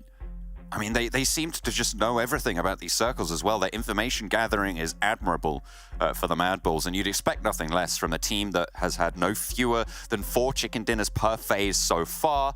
They're trying to add to that tally now, obviously. That brings them up to 2 in total. Will they be able to get 2 more in the second half of the phase? Only time will tell, but we're going back over to the desk. I actually had a call with Time earlier today. They told me, Jason, don't be late, but also that MADBULLS will indeed get at least 2 more chicken dinners throughout this phase. MADBULLS, I mean, our predictions were terrible, but I think that's what we get for doubting MADBULLS. But Max, to be fair, at the time when predictions to be had, it was MADBULLS up against VIRTUS.PRO in a 4-on-4, and they had to push into VP to make it more difficult. In a fight like that, 4v4, even if they just lose a single player, their odds of a chicken dinner go down significantly, because there was a lot of 4-man teams around them, like actually inside the circle, outside of course, MADBULLS and also VP. So a single player lost, that chicken dinner not happening. But MADBULLS, doesn't matter if when it comes to macro, doesn't matter if it comes to fighting, they take them so clean and so quickly, and then they just eliminate the entire team. I think 1 player or 2 gets knocked, instantly get the res, boom, back into action, ready to move on the next circle shift. The speed at which they do things and how good the moves are themselves is just so impressive, and the reason why they're so consistent every phase here, Kalaris. Yeah, definitely so. I mean, it's not just impressive that they beat VP so handedly against them in the compound. It's the fact that, as you say, when they're making the macro decisions, they are swift and they are decisive. Even if you look at the position when they're on the far west side of a circle, and then they realize, okay, well, we know nobody else is here. The circle shifts, they instantly send through to the other side of the circle because they know no teams are going to be backfilling them. They look to try and hold teams out on the other side, take an important dip. They are so clean right now, our MADBULLS, when they're making these decisions. It's crazy. Yeah, it's just how they read the circle. They know how teams are going to answer to these circles. We had hard shift to the east and over to the west. They're like, we're just going to serve as the natural barrier over to the western side. And then no team's going to be entering from that position, also because not many teams really drop to the west of that circle. And then we're just going to slowly enter that position. We already scouted because we had that high ground elevation. We know where teams are already positioned in that late game circle. So there's no reason to wait, right? You have the information, you see where the circle's going. Boom, snap of a finger, you're already in position. You already still have 4 players alive. The chicken dinner is just not going away from you. So they know how to put their foothold on that circle to make sure that it's just not going to go against them. I mean, Max, let's be honest. MADBULLS are the hard shift. Wherever they go, if you go into the area, you're eventually going to be eliminated. And they just made their decision. Every time we get MADBULLS, top of the leaderboards. This is you, isn't it, Max? Yeah, it is. Max. Yes. Liked by Maxman Casts. Oh no, you see? Oh no, I didn't think you'd see that. No. I didn't think you were gonna show that. Oh wow. Okay. But you gotta like what you create, right? So. Yes. I made this. Thumbs up for me. Okay, cool. I don't. It could have been worse. He could have like secretly put in his handle somewhere, like a semi-transparent one. Like follow me on Instagram. I feel exposed. What's going on? That's amazing. You should feel exposed. That's so unprofessional of you. I'm just gonna keep waiting. Please don't silence, make it worse. just to make you feel worse. We can just have a chat if you want, Max. Yeah, sure. Okay, it's good. Let's take a look at MADBULLS player stats though in this last match here, because the amount of limbs they had. Maybe we'll see Max Ben likes this as well when we see the graphic come up, because you know what? Who doesn't like this? As Zerich puts down 964 damage, and the limbs across the board. I mean, 4-4-3-3. That's so good. I'm gonna give it a heart. Yes, Zerish and Effect doing really good in like the fracking duo, as always, no surprise. But Monkey in particular actually was very, very offensive. Actually, I would say on par with what Effect and Zerish would do in this game. He was really just right close to them, going for the push, trying to get that finish onto Pioneer's spot. So yeah, it goes to show even the support players that are not really going to be fragging on the level of Zerish and Effect, if they have to frag out, they can get like 3 limbs apiece. So yeah, even Zerish and Effect are not the two only main fraggers of the team. Like, they will follow up as an entire squad if needed. All right, well, you see MADBULLS performing well. TJB still did decently well, which is your pick, Colaris.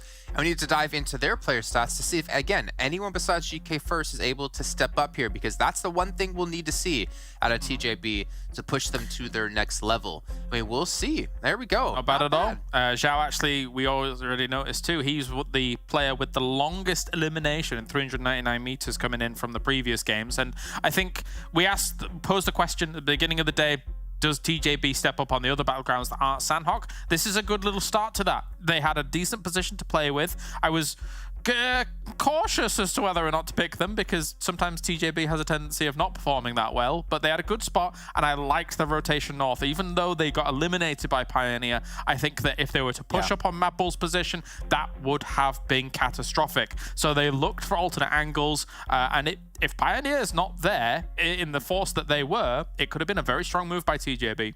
Yeah, it creates a little bit of hope for the entirety of the team. We talked about GK First being there solo. We've seen another player step up in this game. Hopefully is going to translate in the other games followed by that. And I think they were just a lot more decisive and willing to create space around him. Like, they seemed a lot more aggressive, which we saw in the past they were not willing to do. So I think these are changes for the best, and they know that this is like the last few days before they make into the finals, so they can get as many points as possible, create as much of a lead they possibly can, so they actually have a live-in chance to make in the championship. So if it's the time to step up, we saw it last season, it is now, and it seems like they're pulling the TJB special in some way.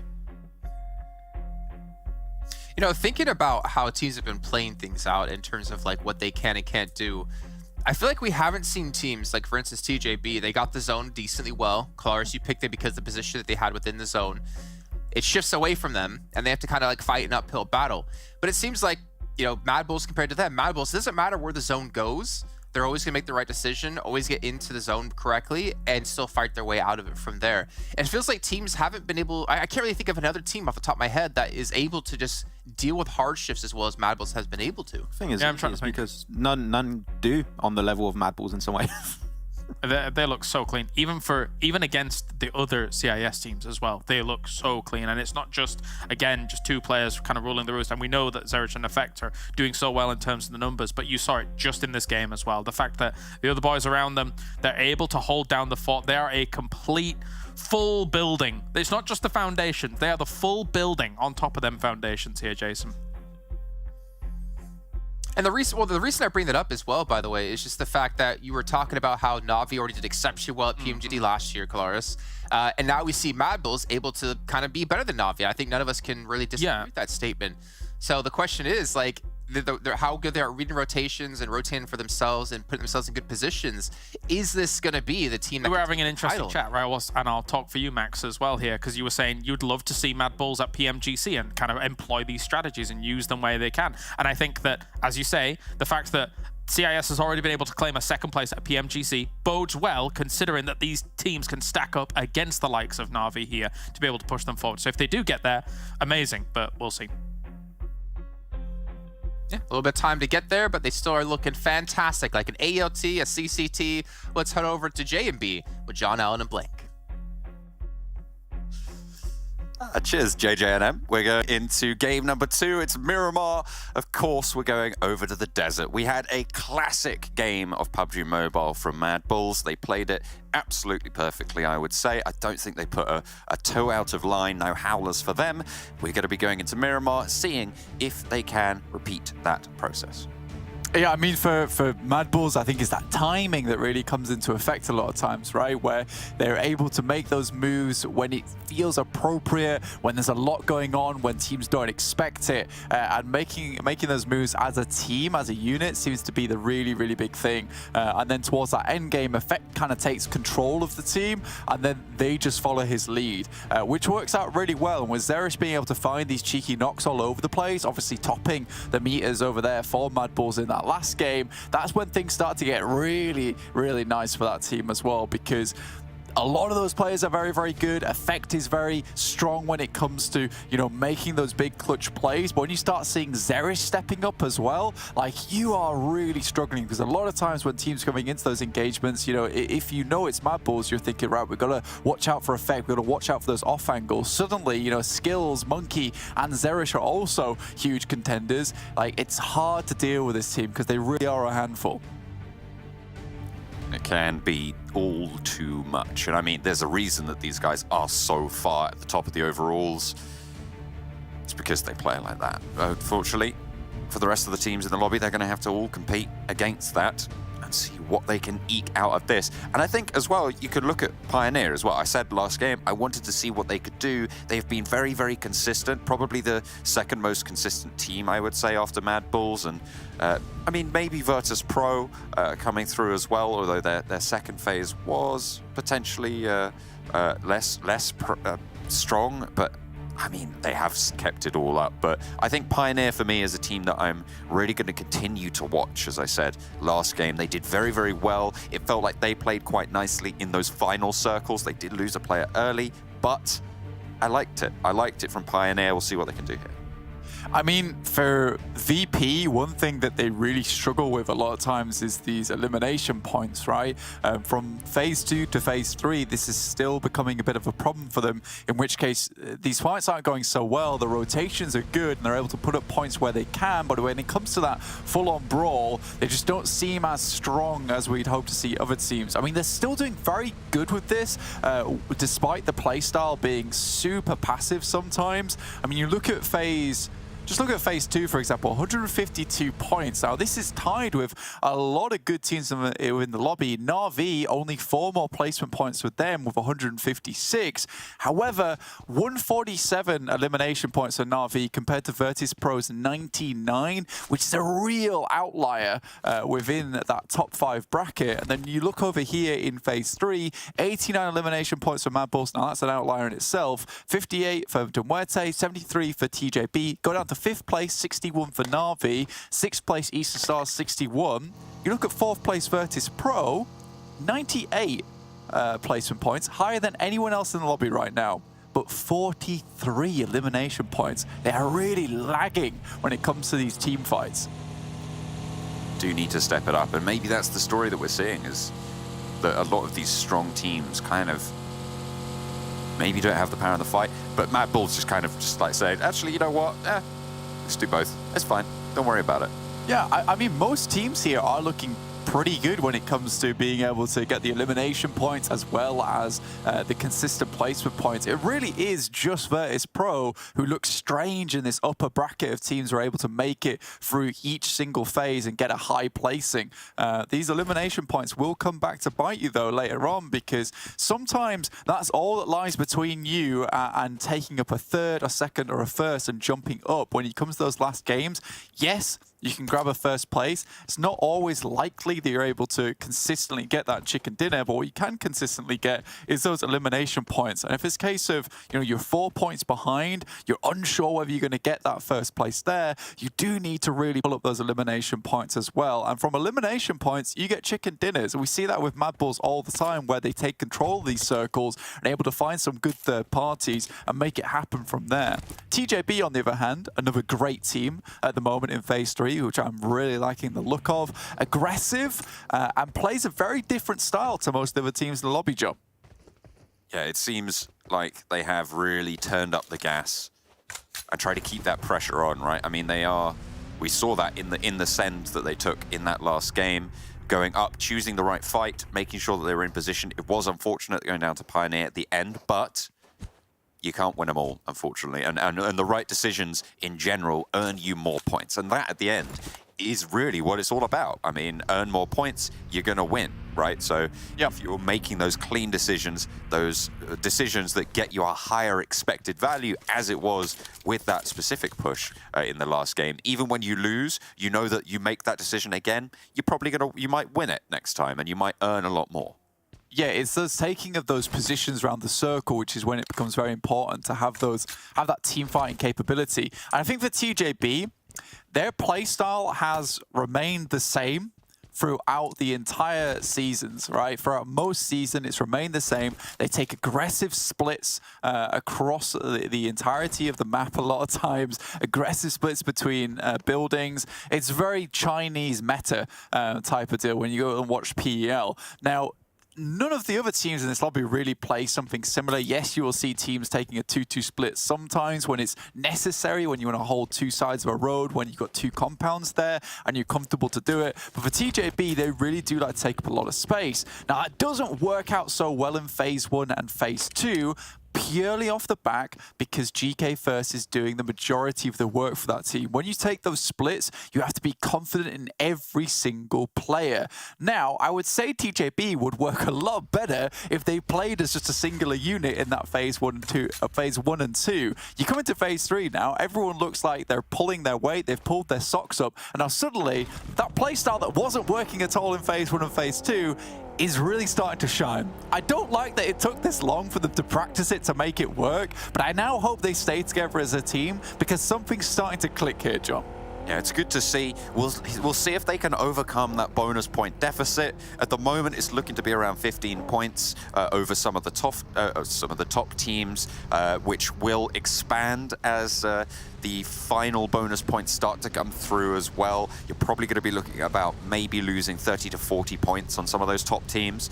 So that is a pretty decent chunk to try and overcome. But if you're on form, as you say, it seems like it might have clicked. Can they use that? Can they earn those points back? Really, what needs to happen going forward now is everyone on this team needs to continue having these consistent games. One thing I have noticed about TJB is that oftentimes, after they get a single fight done that looks clean, they will begin to panic when something else happens. They do have this sense of, when things haven't gone to plan or you get something a little bit shaky occurring, they do suddenly start to flounder a little bit in the games. Now, you saw that last game, in fact, on Erangel, where they pushed up on Ruthless. They have a very clean push up there, clean execution. They take down all the players from Ruthless Esports. Suddenly, there's another team in the fold, and they are running around, jumping, not really sure what to do. They get naded, and it's game over. Nice shots from Xiao there up towards Redox. Shuts that down immediately. I love to see that. That's what you want to do, right? I mean, it doesn't matter what decisions you make if you just click on people, right? If you just tap your finger and send them down to the red bars. Fortunately, after the DMR buff, that one was nice and clean. You're good to go. You're absolutely fine. I don't want to harp on too much about TJB, but there is one last thing that we... Excuse me? Oh my god! The tower! I think that's busted now. It looks cool. Fantastic stuff. You've created a monstrosity of a vehicle, but I don't know if it's going to go much further anymore. Does that disable the bus as well? I think it's ruined. Yeah, they've ruined it. Beefed two vehicles. Yeah, that's done. That's impressive. It's modern art. It's sculpture. Exactly. Sometimes Here we see a fine example of Miramar's sculpture at work. A pickup truck on top of the party bus. Yeah, you got Transformers in disguise there. Unfortunately, it didn't transform quite the way they wanted it to, and now is immobile. I don't know how much power it has behind it, but I think Nexus will be walking from here on out. Again, last thing I want to say about TJB, I know you guys are sick of me talking about it, but right now they are in 10th place, with 454 points. I think it would be feasible for them by the end of the phase to overtake Gamelord and take 7th place away from them. They're currently sat at 500 points. I don't think it's feasible from take over Unicorns of Love. That's a 70-point jump after 7th place to 6th place. But this could be a really good opportunity now for TJB at the end of the tournament to pick up some good points in terms of bonus points and really have an actual potential in the finals to happen. I mean, we were talking about that last game that, you know, because they're coming online so late, maybe they don't have enough bonus points to make it happen in those finals, but they keep playing like this, you know, there's certainly a chance for them.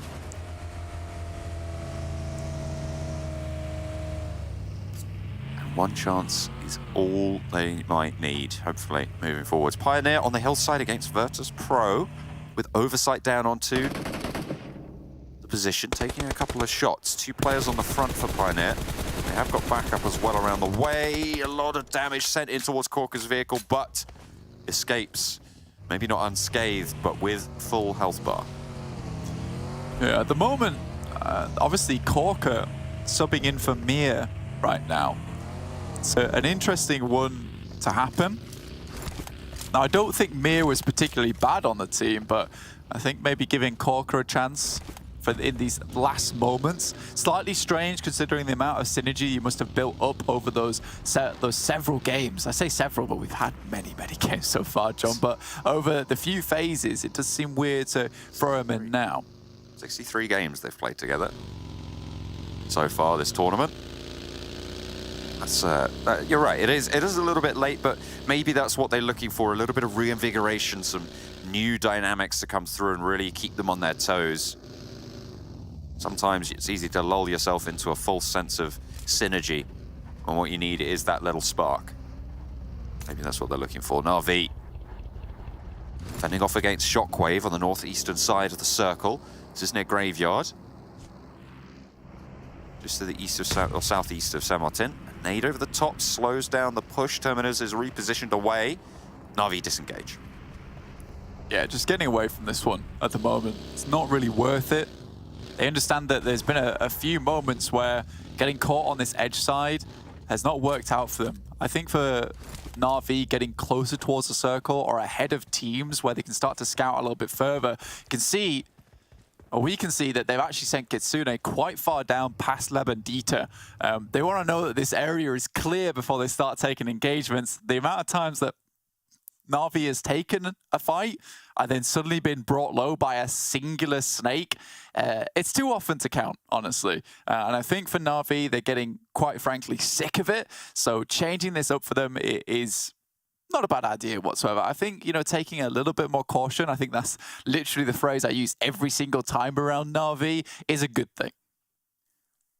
Circle shifts out their way. Look at that, a northeast shift, and Na'Vi can establish control on those northeast hills if they can find the positions they're looking for. No one losing a player just yet. Team Doom dropped in with 3, so they have kept up that total on the south side. And everybody on that west edge is going to maybe struggle just a little bit. The teams moving up will probably fill in around the north side of Los Leones, and it means those teams on the west are going to have to force themselves into positions where they will be engaged with one another on the south of Picardo. It's a little wedge for them. Just a little bit. QODEX, RUTHLESS Esports spots at least one. They get the blow up on the vehicle. Not much Michu can do there. If he stands up, he gets shot. If he stays sat down, at least he gets knocked and maybe is able to brought back up again. But RUTHLESS Esports, they're taking no chances here, instantly sending it in, and QODEX has to hear the rumble of the vehicles here. Nades in hand now, MONEYKEN around the side. Not quite long enough on the cook there, but you just want to get him out. Put pressure on this push and slow things down. Michu naded out. QODEX trying to answer with knocks, and Ulysses will feel the brunt of it. Nades over the side. Woodson nearly gets the sideswipe onto 2, but they hit the deck. They spring for cover, and Salazar puts a nade back over towards MONEYKEN, who's repositioned away, and Ulysses potentially getting rest here, but no! Spotted out. Sprayed down. I don't know if that was a knock that came through, unfortunately. Salazar is going to be able to heal. Big over the hills. Look at that. They are coming straight on into this fight. They want the third party. Pocus down. Woodson wanting to put these nades in, but a little bit too short there. Puts another one. Should go a little bit longer. Sprays onto Big's position to try and suppress. Mickey just moves up. This is aggressive from Big. You don't see this too often from this team, but you do see carelessness come through. As one of the players just go down there, Mickey drops after taking 2 eliminations off the side of RUTHLESS Esports. QODEX are a difficult team to come up against. They take so many off angles. They're a tricky team to play around.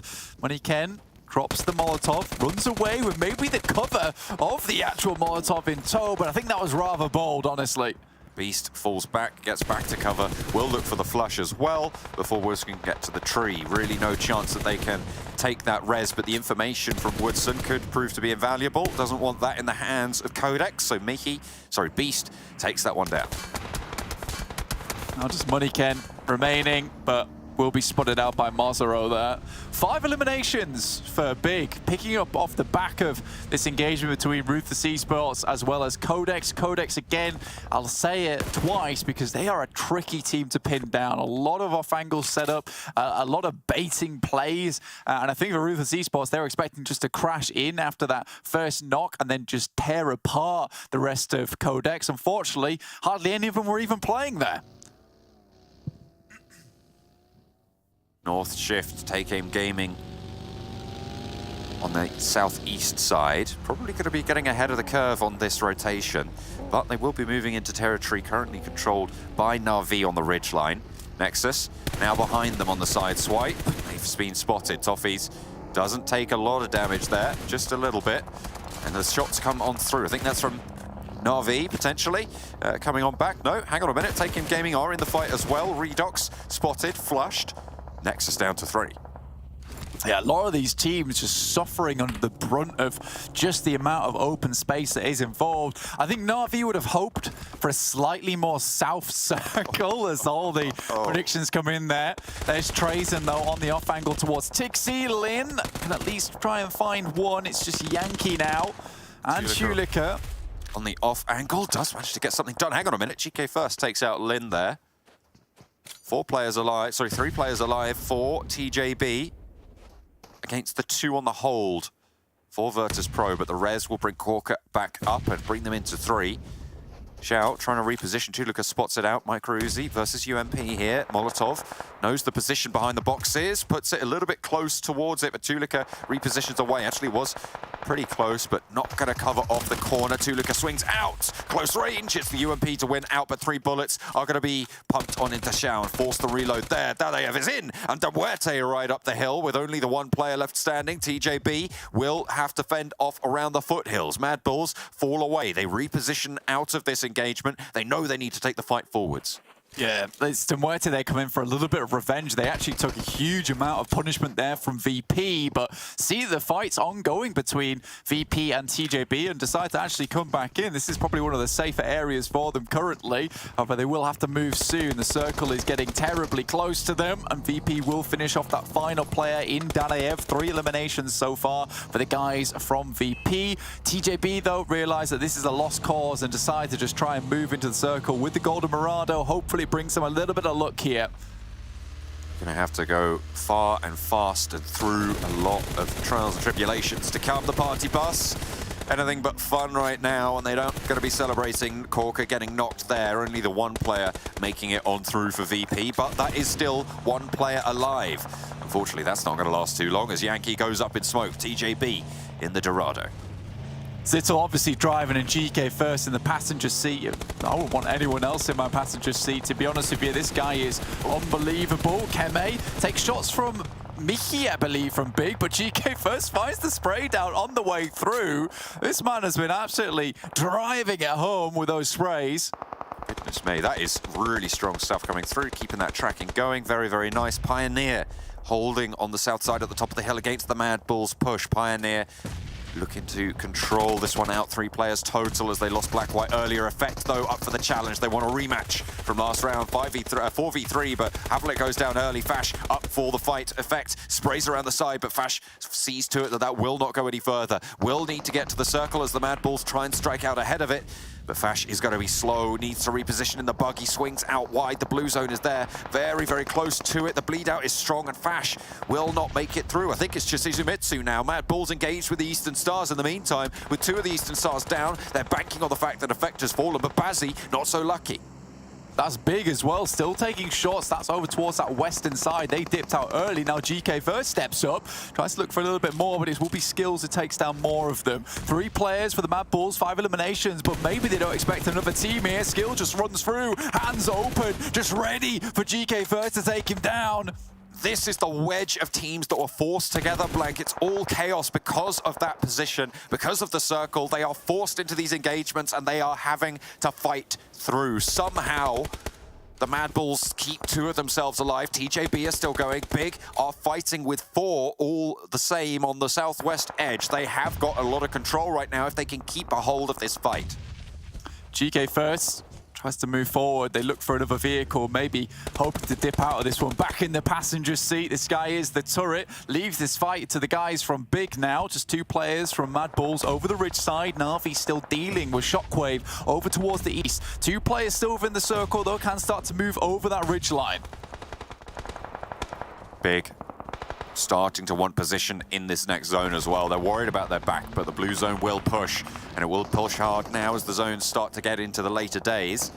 NEXUS take a knock across the way. They were down to 3, and Na'Vi spotting out players every which way, and everybody suffering on this eastern side now as well. Na'Vi leveraging their position, but they're going to have to move further west. Yeah, Shockwave was giving them trouble earlier, but Na'Vi put a stop to that when they realized that's one of the only teams towards that eastern side. There is also NEXUS to contend with, but slowly but surely they are being eliminated by the blue itself. Now just Doran. Up for the challenge, Monkey finds the knock. That was Zarek as well, still alive, and both of these players taking fights with separate teams right now. It's really, really tough times on the south side. There's Big taking pressure as well. They were on 4, but they maybe a little bit too slow on that rotate. TJB got ahead of them. GK first now left solo after a knock to his teammate, and Big can move forwards. Mihi is down. I don't think they're in a position to get that res, so Big down to 2 now. Yeah, Zittel went down, and GK first takes a huge amount of punishment there. I think as XTEAM were taking shots towards him, GK first will have to dip back away and try and get some reses going. Swave, so very low. Not going to go down just yet. Take Aim Gaming. This is now, I think, Na'Vi chiming in from the top of the hill. Look at that position that they have. No one is there to try and contest it. They will have to move away from it, but everybody else not yet in the circle. They will have to move under the view of Na'Vi. Yeah, this is one of the best positions in the circle for Na'Vi. So many times have teams won out from this spot. It's difficult to hold when you get a northern shift like this towards them, so then they have to deal with teams that might swing on that north side. But I think Na'Vi has dealt with this one very, very cleanly. Look at these great shots from GK first. Spots out Keme shortly after this one as well. Yeah, and gets that spray down up towards the top of the hill. Na'Vi wanting to control both sides of their hill and doing so fairly effectively. Nobody else at a full 4 team. X-Team spread out wildly. I say wildly, they've got a 1-1-1 split with their 3 remaining players across. Logan hesitating out in the circle. We'll have to push in. X-Team trying to fight uphill towards Big, isolate these teams on the south, and try and take them down before they can make their push. GK first now pinned between X-Team and Big. Na'Vi, though, moving up towards X-Team, and with them being so split, this might just be easy pickings. Matic out the zone, might get knocked there if he can't make it, just about gets through. With a sliver of HP, you can see that bottom left of the screen really, really low. Looking to get that heal on. Na'Vi now challenging as X-Team move up to the ground beneath them. Meku remains up on high. Tixi leaning in.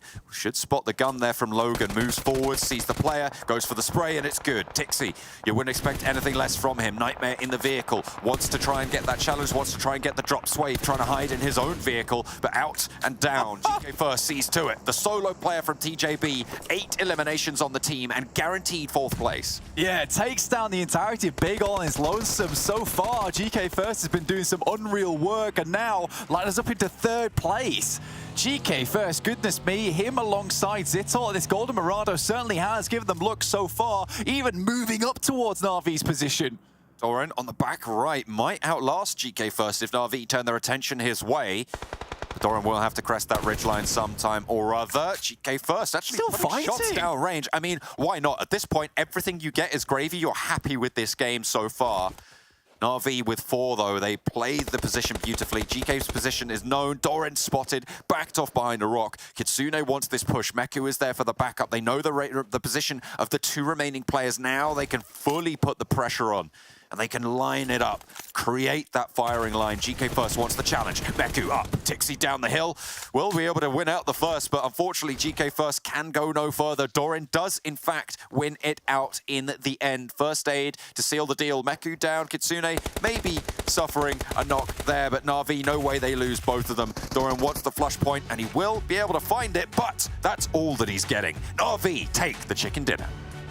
Honestly, that game was just all GK First, right? And we have to talk about him because that man was fearless so many times, moving up into crazy spots where, you know, he was taking out teams, acting as if he was a 4-man unit, which again does not make sense. He was playing those spots as if he was a team all on his own sim. But again, he was able to take out so many players by himself with the help of Zittel for a while. I think Zittel was hoping to take an off angle down below, but really should have probably regrouped with GK First there. Regardless, he got information. XTEAM went down.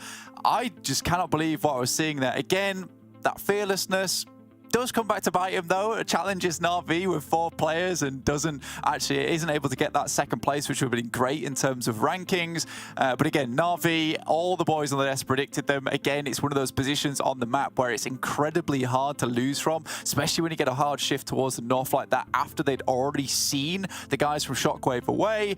But GK First, 1,000 damage, 7 eliminations, goodness me.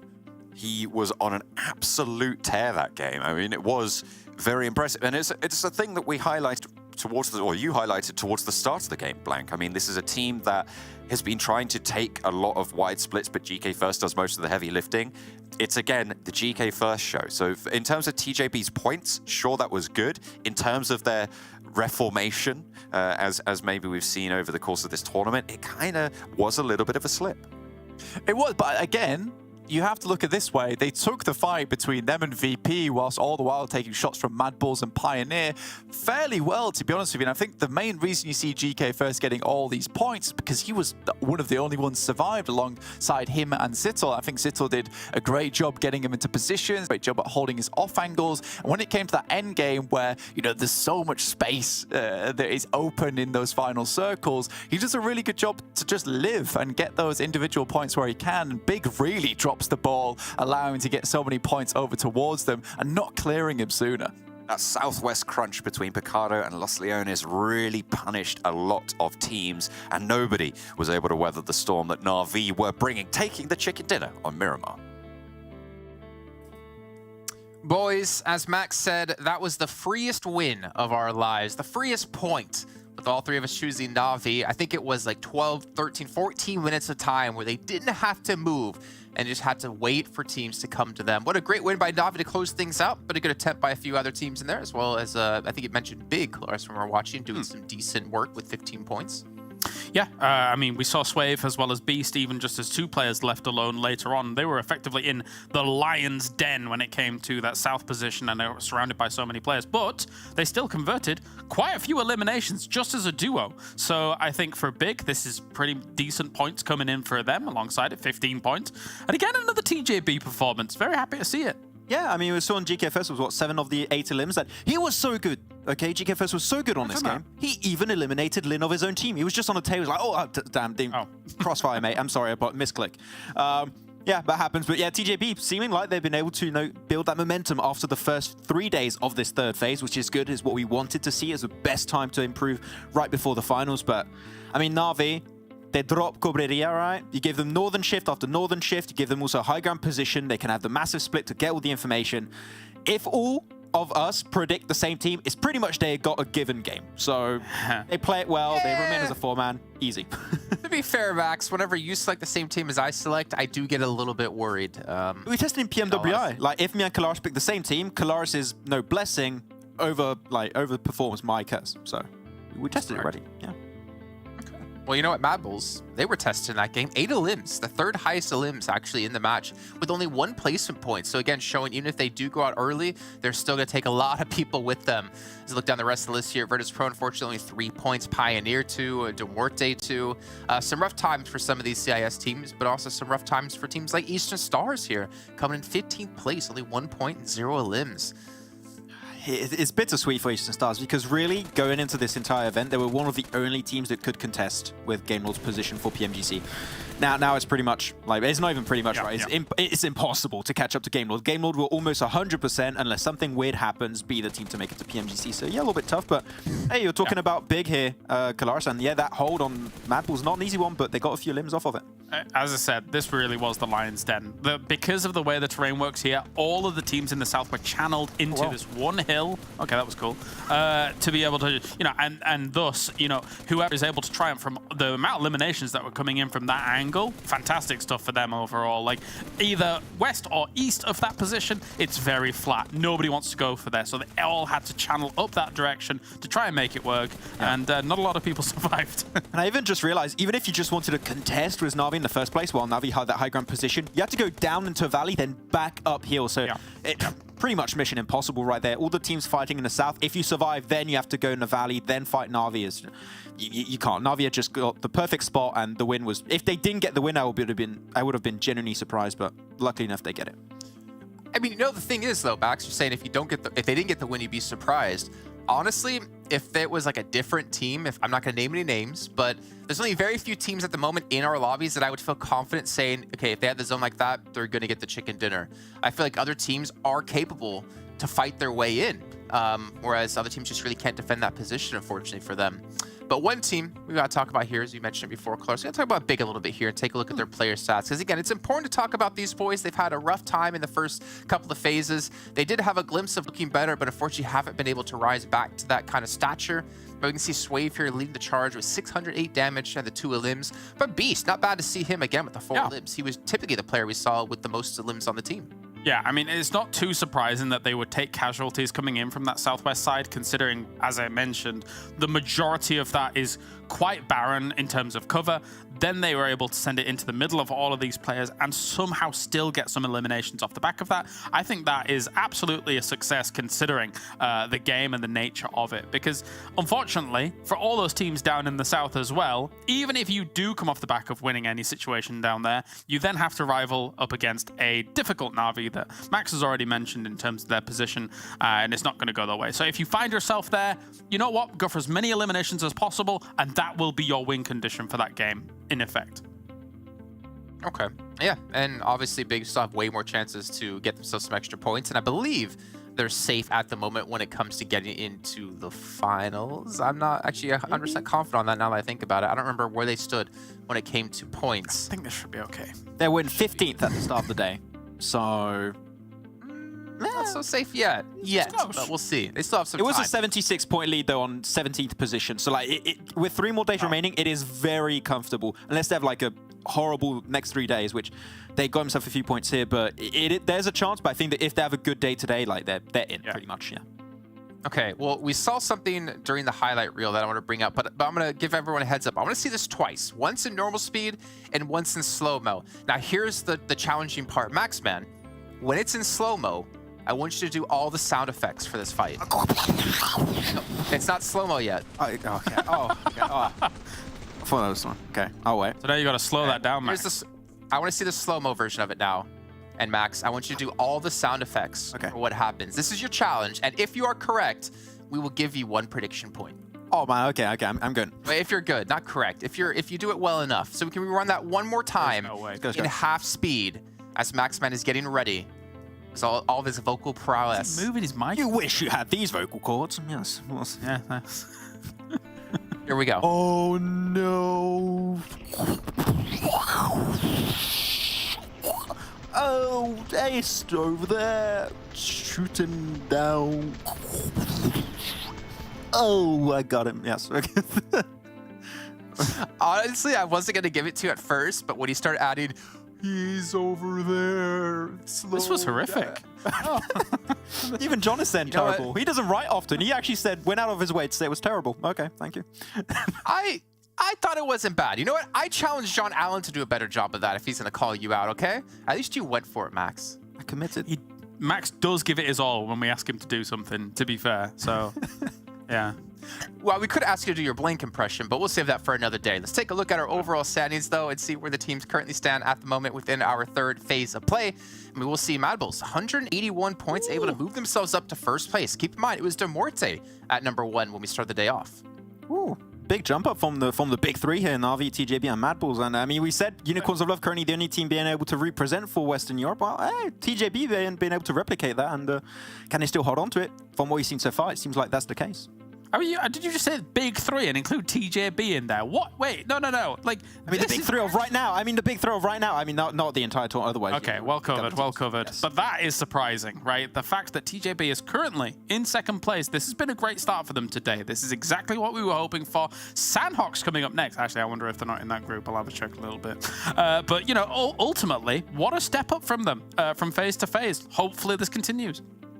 I'm not convinced, though, Kalaris. You know what? If they do well here in this phase, if they do well maybe tomorrow, I still necessarily won't be convinced, because this could be a flash in the pan for them. When it comes to finals, they don't have much time left to perform. They have only those couple of days to get as high as possible to get themselves into the regionals. But we also have to get ourselves into the third match of the day, and it's time to send things over to John Allen and Blink.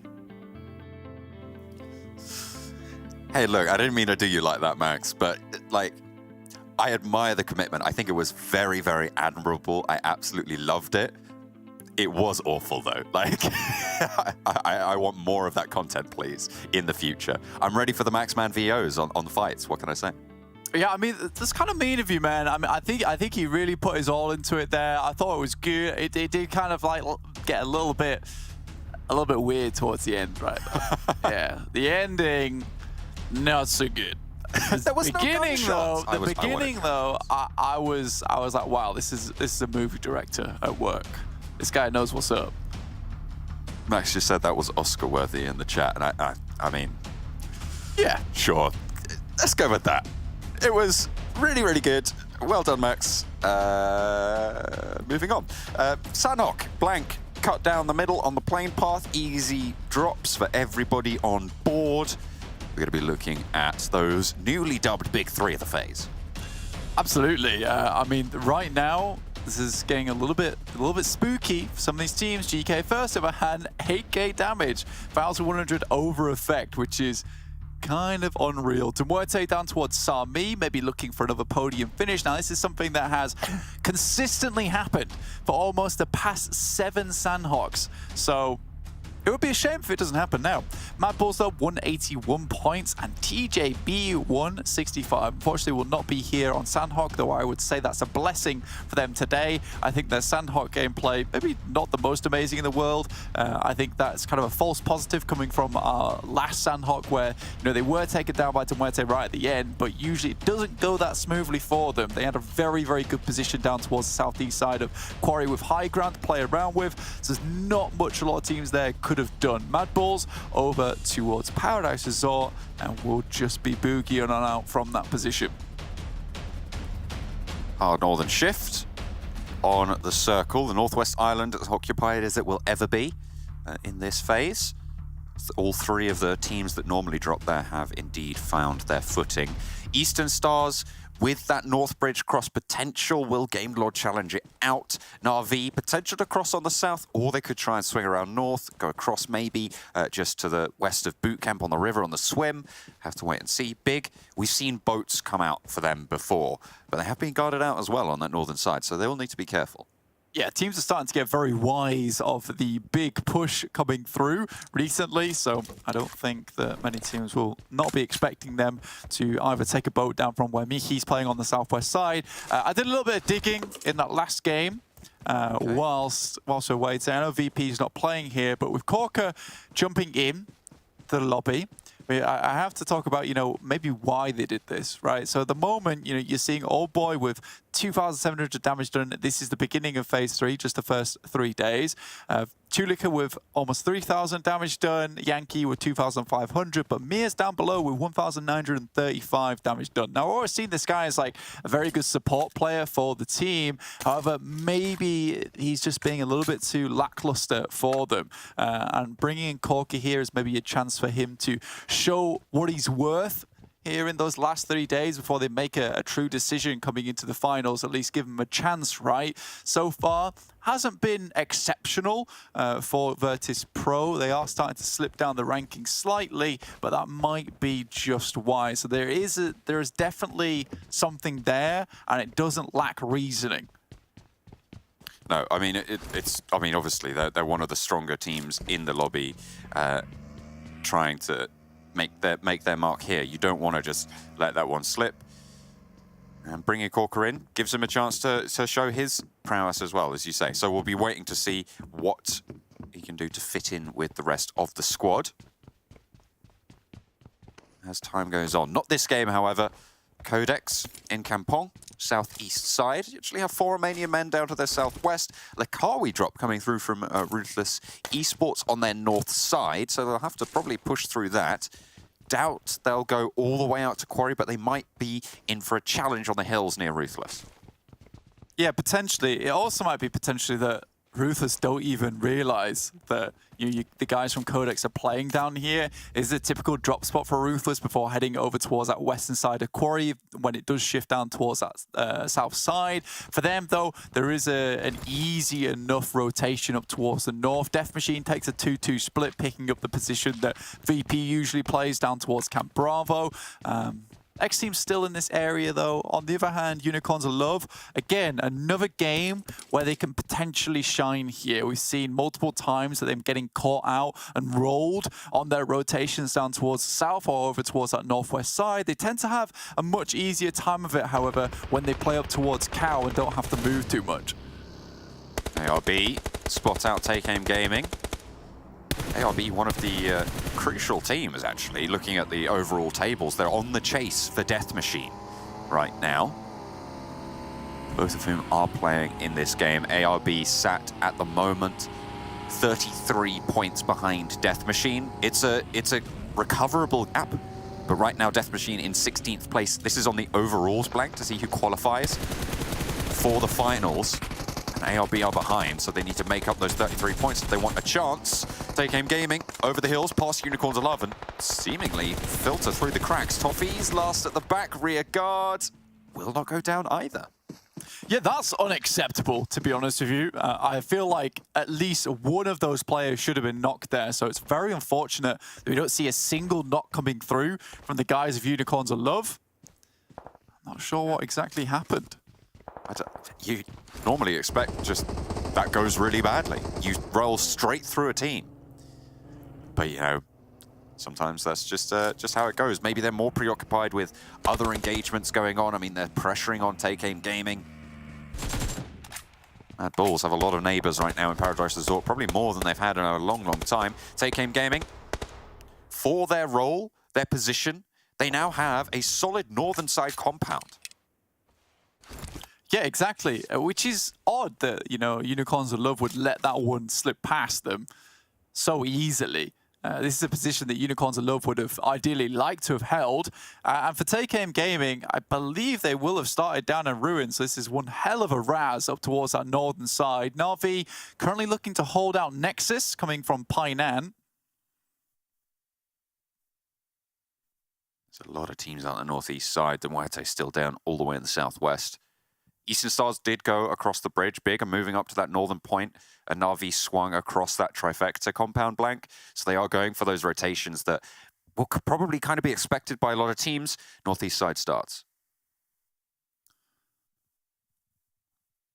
Heads over towards that northwest though, John. Now this is where things get a little bit tricky for a few teams. Obviously we can still have a chance where this moves hard west towards the northwest island. You have these compounds that come into play on the coastal edge, but a lot of teams are a little bit uncertain now as most of them have headed up towards that north side. There will be not a lot of space here for these teams to play around with.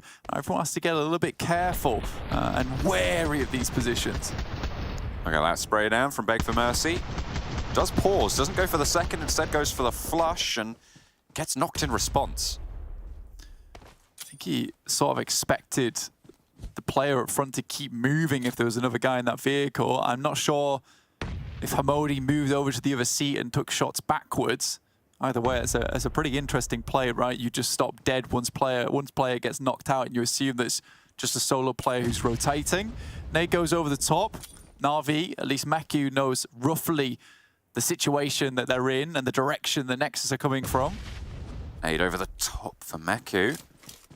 Well, not really finds too much. There is an off angle for Tixi, but it seems like that's potentially known. Puts one in, but Nexus is down the hill already. Tixi with a lot to do. Needs to line them up, needs to knock them down. Only gets one, and a little bit of damage to be fair. Now Na'Vi need to answer. They need to move through, use this opportunity. Force Nexus into this fight. Nexus start to fan out, start to spread. Try and leverage that line and get these reses on board. Both of these teams looking to try and keep themselves alive. Look at the off angle though for Na'Vi as it starts to come through. The shots are landing, but not going to find a knock just yet. Meku puts more ordnance down range and a double comes on through. An excellent nade to get the re-knock as well as a fresh one over onto Redex. Now just EXO on the forefront to hold off against this first push. Up on the rock, excellent movement from Meku. Makes short work of the forward guard, but Doran's on the backstop and will be able to shut the door on him. A push down the hill, in comes the off angle. Kitsune now in for a challenge against Doran and loses again. Doran getting the best of Na'Vi. Matic now up for the challenge as well. What's the spray? Will be able to find it where his teammates could not. Messy fight, but 4v4, I mean, that can go as good as you would hope it to, right? I mean, for a 4v4, losing 2 players to Nox there in quite difficult terrain to play around with, so much hard cover to move in through. I think for Na'Vi, they do win out that fight fairly confidently. Kitsune had that off angle to play around with. I think Doran has just been playing out of his mind in this phase 3 though for Nexus, and so difficult players to take down, even when you think it should be fairly easy for Kitsune to get the read on them. But Doran's still able to pull up somewhat of a fight. Now Na'Vi can start to move through boot camp, move up towards that north side. They could even just hang around towards the edge of boot camp here, just depending whether you get that western shift over towards the northwest island, in which case they're in a great position to make it happen. Oh, lovely laser shots there from Effect. You'd expect nothing less. Spray down through the window is clean. A Death Machine likely going to lose a player here. MADBULLS will descend on this fairly shortly. Look at that. Look at the angles. Hamodi pops out the door, allows Nusa to crawl on outside. So they are they're gonna try and make this cross, but that is hopeful. That is wishful thinking. It is wishful thinking there, John. And I mean, I really hope for anything less. MADBULLS now, just one solo player, and players on either side will be watching him. Ruthless on the east side near XTEAM. Focus out in the open, but Logan doesn't quite get the full spray down. Salazar, all the way out, still in the blue, will be able to suppress the position. First aid in for Logan. MUERTE still all the way south in the blue zone. It's the spray from Logan as he gets a second opportunity to go on through. Nano Baby makes it out of the zone, and again, the spray just doesn't land. Nightmare's also just not in a position to receive that player. Looks up towards his teammate, hoping to spot any players that might be moving up on his position. Nade's over the top, DBS now comes through. Nade placed on the left side to try and isolate some players. Force them around the side, try and line them up, and it's not going to go well. Logan allows Ruthless to swell around him. They will need to get the heal off onto Salazar as Nightmare does suppress the position, but needs to take some stims of his own if he wants to take this fight. Their zone does go northeast, so they've got a little bit of time to play with, but they have to move. That's a really late peek as well from Nightmare there. You expect him to provide a little bit more cover to his teammate, either on the left side where the nade had popped already. But yeah, interesting stuff. 2 players start to make their way out towards that right side of him. Nano still watching, providing that anchor point for the rest of the team to move up towards. Matic will pick himself up a little bit of a loot crate over towards boot camp, can start to move up towards that north side. MADBULLS maybe want to move a little bit further back down towards Paradise Resort, hold out on the rocky outcrops, get some high ground advantage to start scouting some of these teams. But we know MADBULLS, they're aggressive. They want to take it to the rest of the teams in the lobby, and currently they're holding a very big split here towards the center, looking for as many teams as possible surrounding them. They start to play out the rest of the game more efficiently. 4 Romanian men trying to move past, but suffering the slings and arrows of outrageous QODEX. Might not be so noble, but they will survive for now. Get Wreck moves up, just underneath. Still, Michu, decent position to play around with here on top of the rock side. PNL is down and out for QODEX currently. Woodson still holding these freaky little off angles that he tends to hold very, very often here, which, yes, some of his teammates do go down in the process, but he's always there to find a couple of pickups on the way out. But recently, MONEYKEN has not been living as long as they might like. Ruthless Esports come up against Unicorns of Love there, and they headbutt against one another. In this case, it is Ruthless to break the nose on the forehead of Unicorns of Love, and it's not a forehead I'd like to headbutt anyway, with the big spike out the top. That's pretty... I don't think that's a fair headbutting competition if someone's got a spike. Mate, well, there is such a thing as a fair... Oh, wait. No, you're right. I didn't even think of that. I didn't even think of that, Blank. Wow. Definitely difficult to get past, but Pocus tries to move around the side, get past this Crux. Dadaev managed to get that heal off, but teammate does go down and wants to get some answer for it. We'll be able to do so, but swings out wide, and Crypto is there, ready and waiting. Headbutts with the spike. That's right, man. He's even got the little horns on the top of his helmet too, so he's really cosplaying at the moment. MUERTE struggling now. With Dadaev out, you wonder who has the rest of the first aid kits. Ulysses will finally fall to a bleed out. Flyke still alive, but more than likely left behind. The smoke train now being incorporated by MUERTE to try and make their way up the hill. You can see that's all the way on the northeastern side. Unicorns of Love, they are watching this one very, very diligently. They certainly are, keeping their eyes on, and why not? The more teams you can get rid of, the better. And if you can pick up a couple of knocks on teams that are pushing close to you, you can pick up meds, potentially go for a heal strat. We've seen how effective that can be. As normally we see Dadaev for MUERTE left in very, very late. This time around, not going to be able to do so. Not just yet. But MUERTE, actually, they still have 3. So there is potential for them to try and move on through, or alter and choose a different heal strat player. MADBULLS, center compound. Yeah, for MUERTE, they need to work fast now, though. Getting that single player up now in Zone 4, like, if he started the first aid kit during Zone 3, yes, they will be able to bring him back into the fold. And luckily, that's exactly what they've been able to do. And with the amount of medical supplies that have been looted on their long, drawn-out push up towards this top side of the circle from Sami, it should be fairly healthy in terms of this. For MADBULLS, though, again, it's just that chokehold they're able to apply to the lobby here. They had so much space available to them towards the center of this circle. Now, it may look, in this case, like they were circle blessed, but we saw how much space they were holding. They were holding the crossroads. They were holding up towards the northeast side. They've battered teams as they've tried to make their way in towards Paradise Resort, and now they're reaping the rewards because of that. Fights for Pioneer against Eastern Stars. 1-for-1. Fash holds the building. Kame, though, will be another challenge for him. In through the window, not quite allowed in just yet. Repositions around the side. He's fast on his feet, but is he quicker on the trigger? Unfortunately, no. Kame sets him down. MADBULLS predicted for the triple as Eastern Stars pick up the swipe, the wipe. Yeah, a horrible spot for a lot of teams to have to push towards here. MUERTE lose English towards a player from Unicorns of Love, still spotting out this position. Eastern Stars just moseying around under this spot.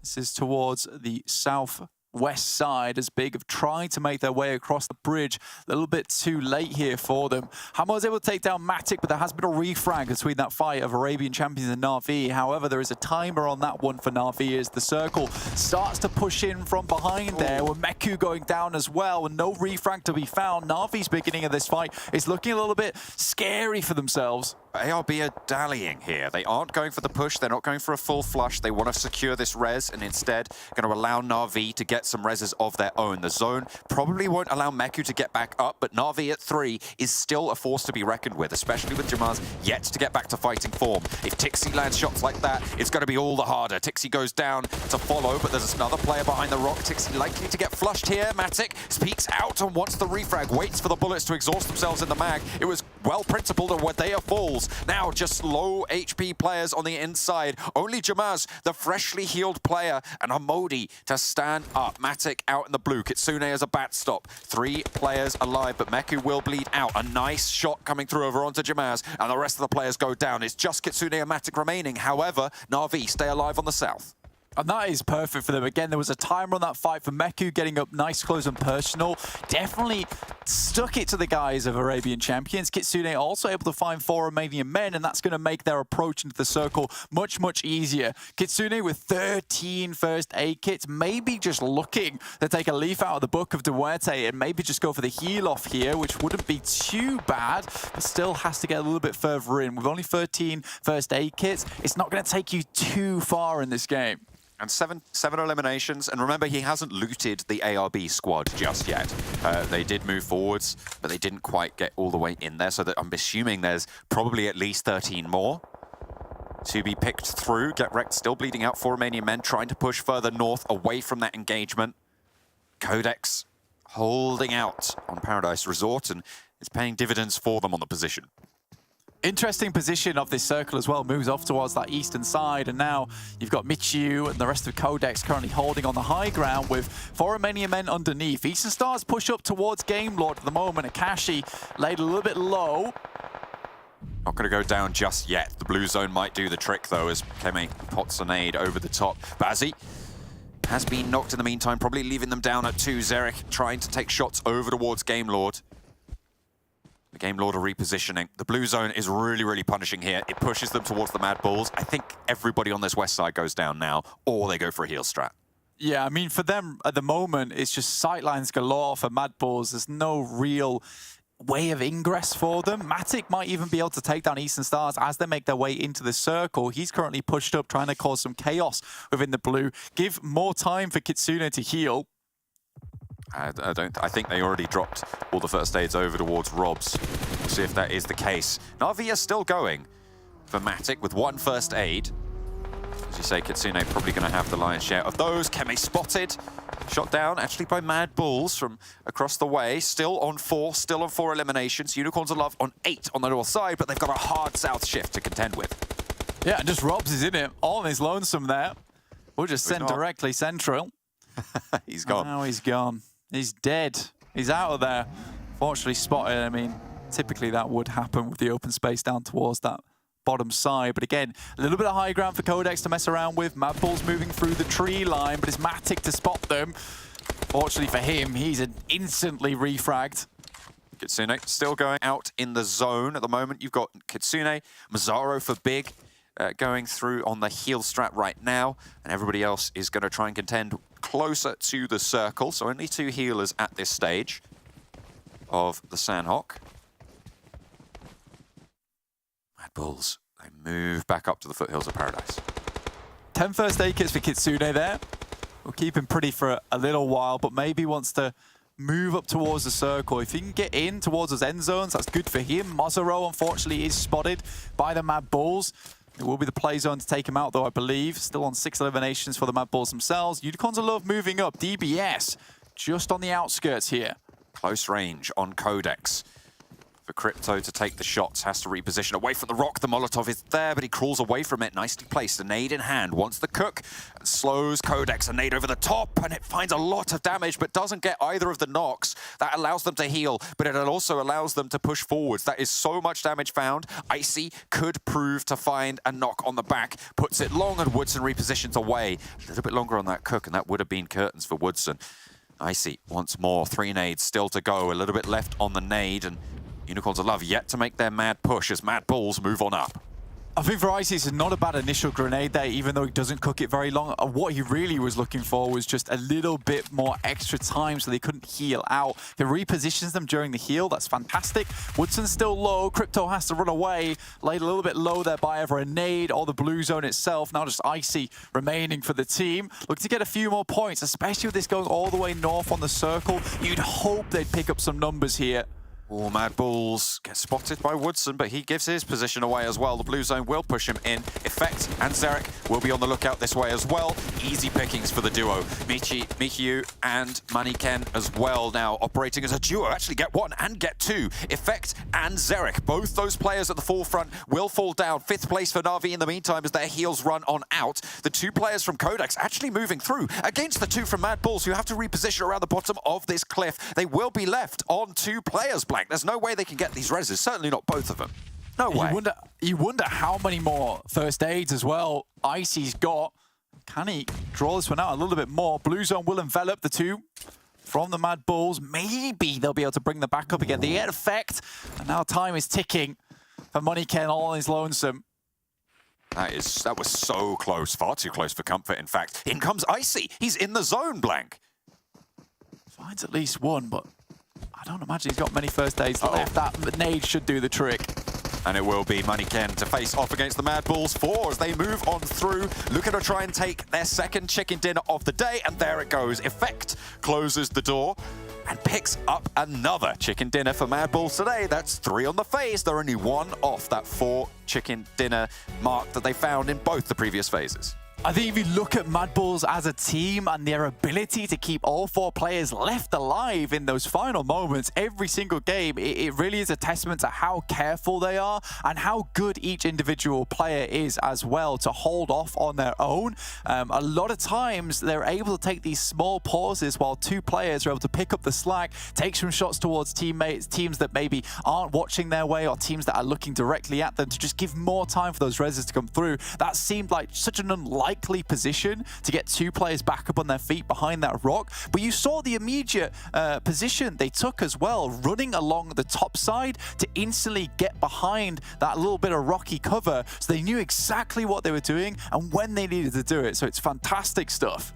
Yeah, I mean, it was really, really clean there. It was unfortunate to lose those 2 knocks. The suppressor, I think, on the spray down from QODEX was absolutely crucial. Didn't give the position away as strongly as if you had something else on the end of the barrel. Really, really nice stuff coming through. I feel like QODEX, they absolutely had an opportunity, but it is so hard to make that call. Yeah, 100%. I think for Crypto as well, you've got to feel for the guy. With that nade that got sent over the top side, taking both players to 10%, like that could have very easily been a double knock. Then he just rolls over the top side with the DBS, doesn't have to stick in that position, doesn't take the nade damage either, and is able to quickly pick up that other player. Could have been a very different story towards the end of the game. I still think MADBULLS would have cleaned it out with the chicken dinner, but still, it's a case of they would have got a 2nd place at least. You look at that game though, and you think to yourself, MADBULLS, oh, they got the circle, it's easy, it's fine for them. But you look towards that midpoint, around 15 minutes in, and look where they were playing. They had literally the entirety of the zone to themselves because they had a 4 one-man split going on, right? On each edge of the circle. So they were very, very consistent on just being able to keep people away and buy themselves enough time to pick up that compound towards the center and then slowly move over towards the eastern side after they cleared the west. I think I said this earlier in the tournament, but there is always a clear plan for the MADBULLS. They know exactly where they need to go, how they need to play it out, and what is the next step. They make those plans and they execute. A 2nd chicken dinner today for MADBULLS. I think we can just all agree MADBULLS are just built different here. What another match out of them. A second chicken dinner, as John just said, as I can get my words out. And also a second, I think, correct prediction in a row for us here. Because we're all picking the same team. Because it just seems to be, as Clara said, the easiest prediction day we've ever had. Yeah, what was well, as soon as you have these shifts hit where they are for MADBULLS, I mean, even the compound that they had, even when it shifts away from that, the fact that in Paradise Resort there are problems that exist for each other inside Paradise Resort, they're not looking towards MADBULLS. They're not thinking about that as much as they should be doing in those moments. So for MADBULLS, it was a nice transition up from there, and yeah, able to clinch this with both hands. By the horns, boys. Yeah. And I think a lot of the teams in this lobby, what they do, they just bank on the position and they're hoping the circle comes their way. If they don't, then they have to do a big rotation with minimal information. They had a massive split in the middle of that circle. Yep. If it went north of the road, boom, effective there. If it goes anywhere further south, they have 2 players scouting that position, ready to go for a rotation. And of course, you have 1 player in the middle in case it centers up, which very rarely happens, but if it does, they have that covered also, right? And boom, instantly, the moment they have the circle move in, they know where it's about to end. Regroup, send it in, get that position, clear if needed, go for the win. It's, yeah, I mean, as you said earlier, Kalash, like, they are just better. They're just better. End of story. They really are. 20 points for them here in this match. If you look down the rest of the list, though, you see Unicorns Love able to sneak their way through. Not until a final nade comes their way, though, getting 19 points. QODEX as well doing decently. Also, Na'Vi putting up a lot of limbs when it came to the match and how many players they had left alive. We'll check in with their stats actually a little bit later on today, once we get to that segment. But MUERTE 13th, looking at big. They got 9 points, 4 placement points in that one. Obviously, we had our little bit of a split when it came to that Northwest Island between Na'Vi, Eastern Stars, and Big. And they kind of all left each other alone. We didn't have any clashes between Big and Eastern Stars over in Hot 10. Yeah, I mean, we were also potentially thinking if we were going to have a Northwestern Island shift, and a lot of teams would have not been in that circle. Only I think it was Big that would have been in that spot at the time. But it seems like things have definitely calmed down on the Northwestern Island. It seems like, you know, your Na'Vis, your Eastern Stars, and also your Big are a lot more respectful of each other, of their spots, and it doesn't seem like we have those weird fights anymore happening. Like, we're in phase 3.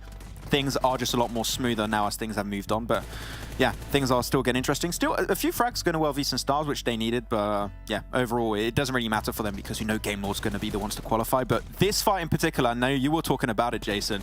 I was angry. Na'Vi should not win these. They should not. And they're just like, we will. And they did. Like, it was a... Wade just like doesn't shoot Matic as he runs out from behind a rock, and he actually ends up turning around the fight onto him, gets him down to about 1 HP, and then continues to push and get another nade, and I don't know how Na'Vi wins that. They shouldn't win. No, not really. I mean, the fact that, though, that Na'Vi has the gun accuracy to be able to pull it off, and then the strafing ability between the shots to be able to pull it off, whilst having the blue pressuring up against them is just, it's technically godlike play, considering that they should have been shut down by another team on the other side, but they still have to play well to be able to make it happen on their side of things. Yeah, actually, let's check in with their player stats here if we can, just to see who really was stepping up. I think we were talking about Matic today has just been playing insane. I know Max called out Tixie before at the start of the day here, but, you know, Na'Vi want to show us there's other players who can do well. And I mean, I just don't know what's happening. Like Na'Vi in the match before, now Na'Vi here, they're consistently picking up some big limbs, and they're proving, as we were saying before, they're just on another level compared to some of these teams we have in these lobbies. Hey, even Kitsune being able to frag a little bit this game. But yeah, the thing is, right, sure, I do highlight Tixie because Tixie was one of my favorite players in Potion Mobile Esports, period. But you got to also highlight that Matic Meku, insanely talented fragging duo, right? Like, this is a team that will force their way through in positions, even if they do not have the numbers. They did it this game in particular versus, I think it was Death Machine at some point. No, ARB Champion, sorry. You throw anything at this team, right? They have the sheer power to make it work out. I think their macro, currently, if you compare to MADBULLS might be a little bit higher. But if you put this team in a head-to-head, in a proper fight, I don't know who comes out on top because they're just so good when it comes to taking those 4v4s. Well, you know what? We're going to have that fight happen at some point. It has to happen. It's destined to happen. But when it will be, we don't know. For you guys at home who are watching, we keep in mind, we want to see how you guys are watching PMPL. You guys need to make sure to post Instagram on Twitter with the hashtag PMPLWEU and show us how you guys are watching these matches. But also bonus points, kudos points, well, if we're on camera. Not John or Blank. They've had enough of it. They have had too many times now. We want to see our lovely faces on camera, or maybe our faces aren't as lovely as we think they are. For now, as we're about to head into our 4th match of the day, we want to throw you on over to a sweet little video, a 2v2 with Maxman and myself with some players from Death Machine, and you can enjoy laughing at how terrible I am, at least. Max was doing all right.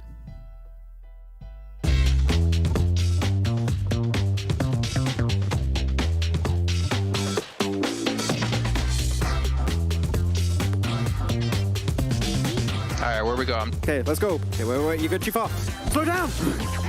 Wait for me!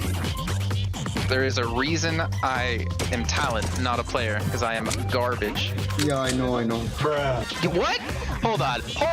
This is gonna be horrible. Hey, they got a crate. Wait a minute. On the left. What? They got Wally! There we go. Bonk. Well, this was expected. Here we go! Oh no! Oh, they burned themselves. What? Very nice. I kill Jason, you kill Modi. Charge this! Oh, man.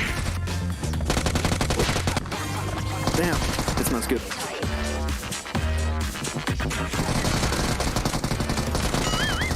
This is a Hamodi special.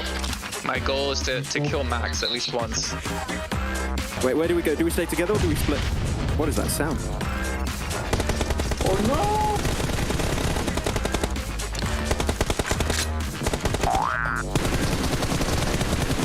Good job, look at that. How does it feel to be in 16th position so far in phase 2? Sorry, that was a bit...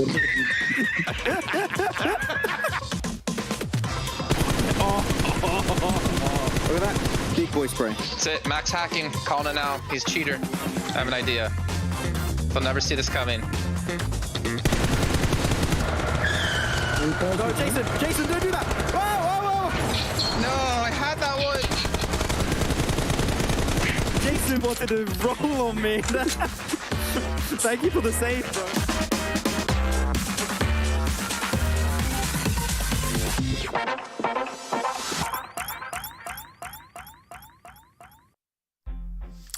There you go. Jason tried to go for the roll and got rolled himself. Unfortunate there, but you know what? That's, as he said, that's why he's talent and not a player. Yeah, it's true. I mean, look, all I'm saying is I could have done a much better job. I feel like I should have subbed myself in there. It would have really saved our happy. We could have been victorious versus the Maxman. Unfortunately, Maxman is a bit of a TDM goblin, so I feel like maybe I would maybe lose to him. I'm not sure. I'd like to go up against him at some point.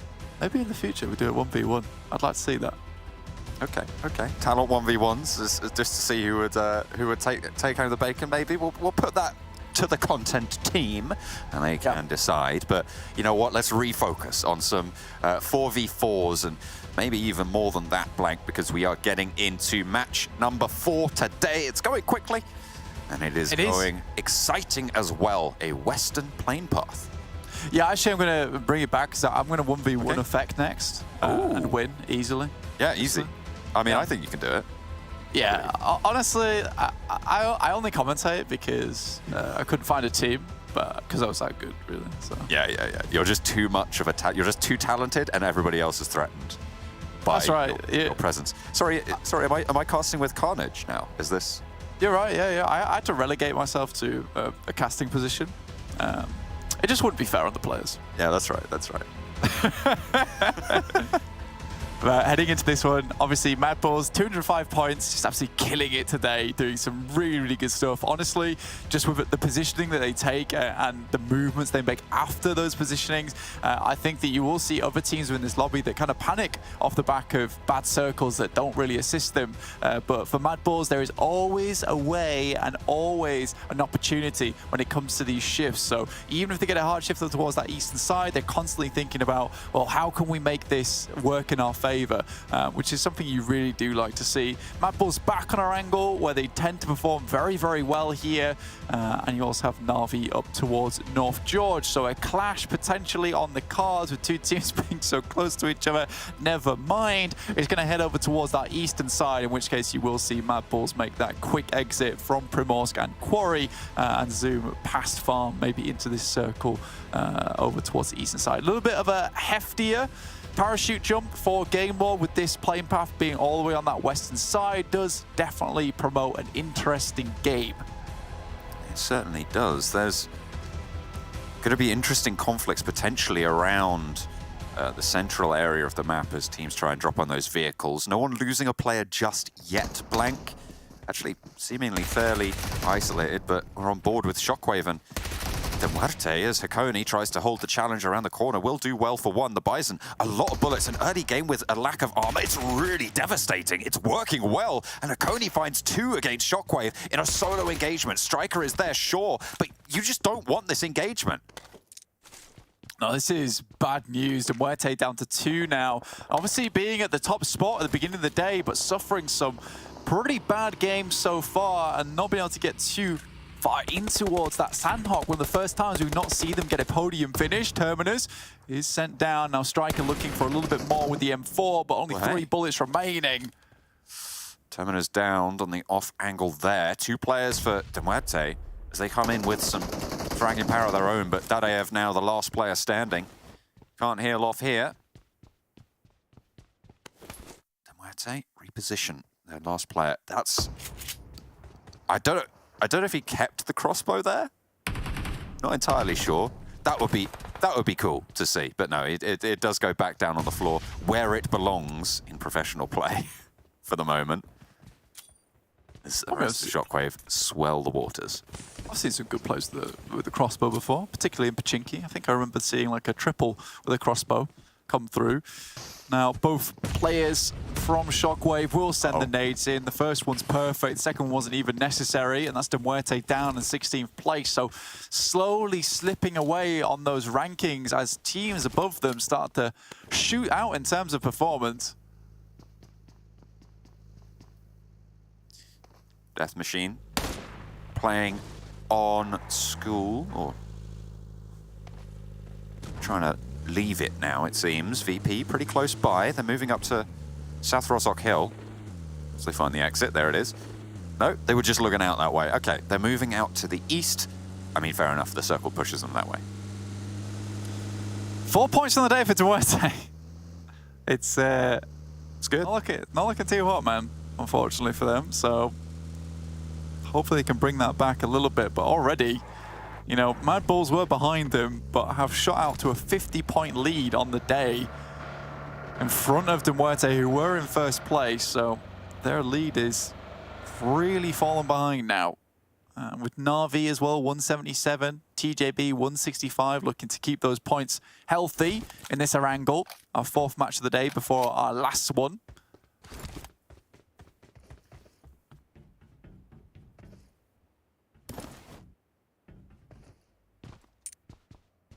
See, today does seem to have gone very, very quickly, Blank. It seems like there's so much on the line, and I feel like it's just been so interesting to see how these dynamics have shifted up.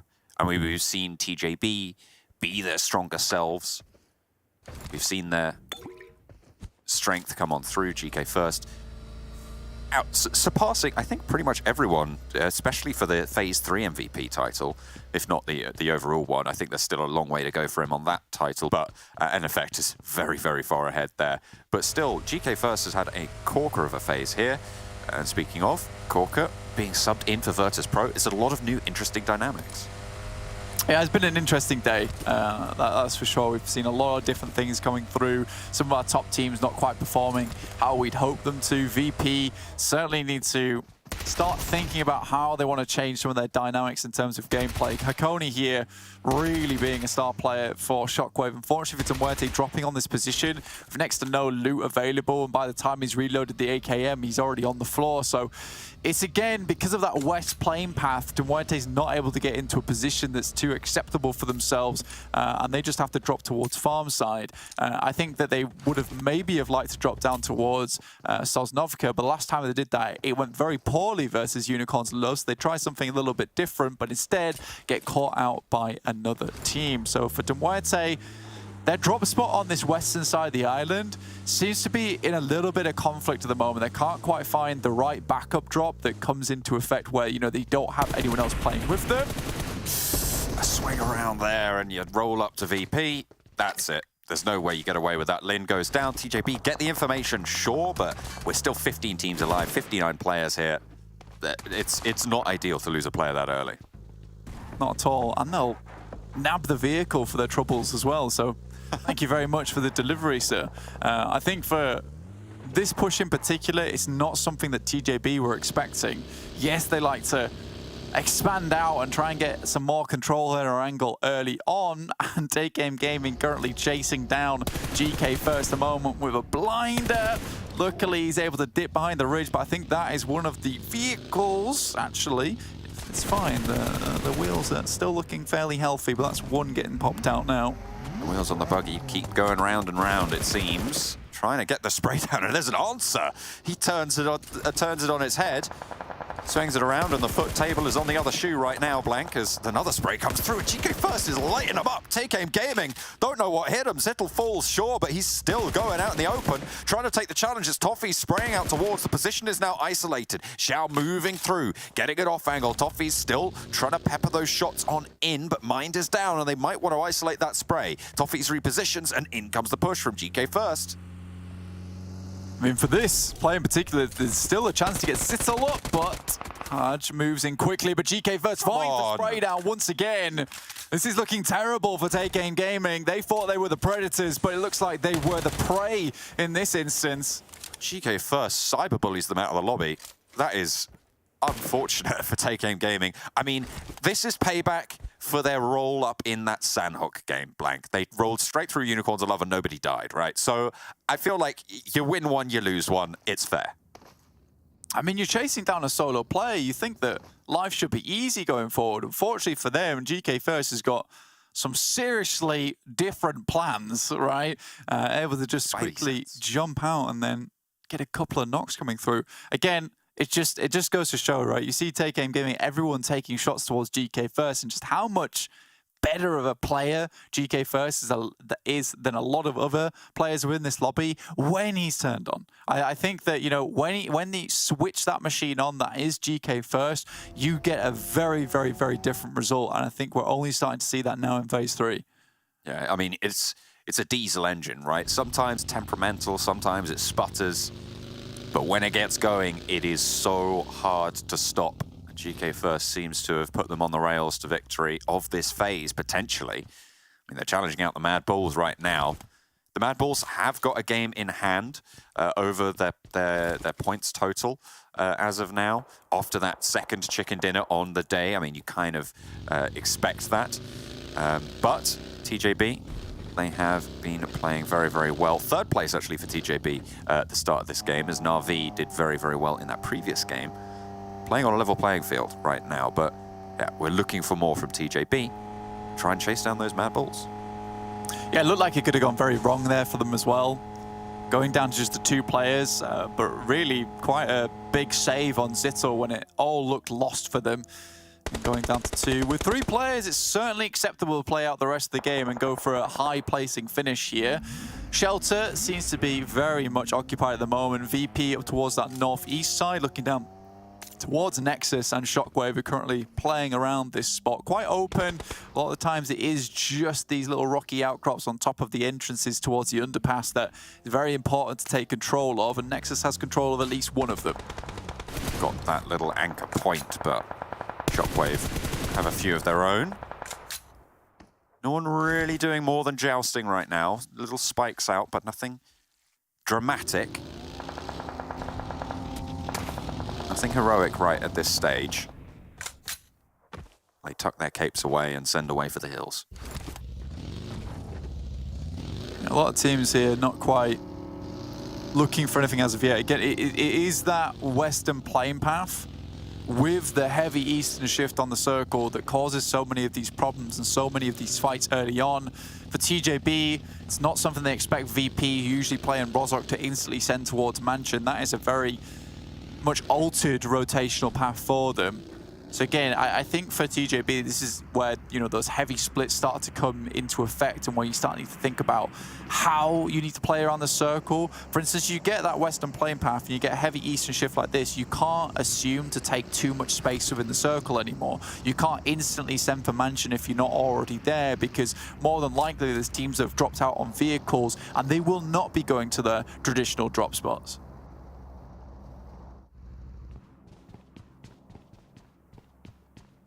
Team, there's a player just on the hills to the south of them for Ruthless. We're just scouting out right now. Doing fairly solid work. Ruthless, I mean, it's a team that we, towards, I mean, the middle of Phase 2, we were talking about this team potentially even challenging Game Lord on the points totals overall for the title, right? For that top spot in terms of PMGC points. But they kind of haven't had that same sort of impact. They aren't that same team who have been standing up in that way. Not yet. I mean, it is confusing the amount of teams that are like slipping up and down the lobby, right? We are seeing some ping-ponging going on. Yeah. I think for Ruthless Esports as well, this is just odd that we're not seeing that same kind of caliber of performance coming through time and time again that we saw before.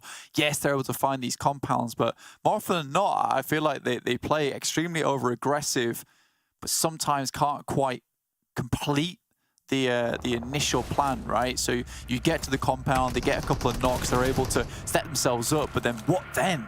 That's where they start to suffer a little bit, not being able to get that additional step quite sorted yet. NEXUS lighting up Death Machine there. Sprays down onto Ultra, leaving Death Machine fairly destitute right now. 2 players standing, going in and forwards. Of course, Death Machine, the 16th place team, so ARB will be happy about that, seeing how far they can go into this one with all 4 of them alive as well. ARB have a chance to close that gap, which is all important in terms of finals qualification.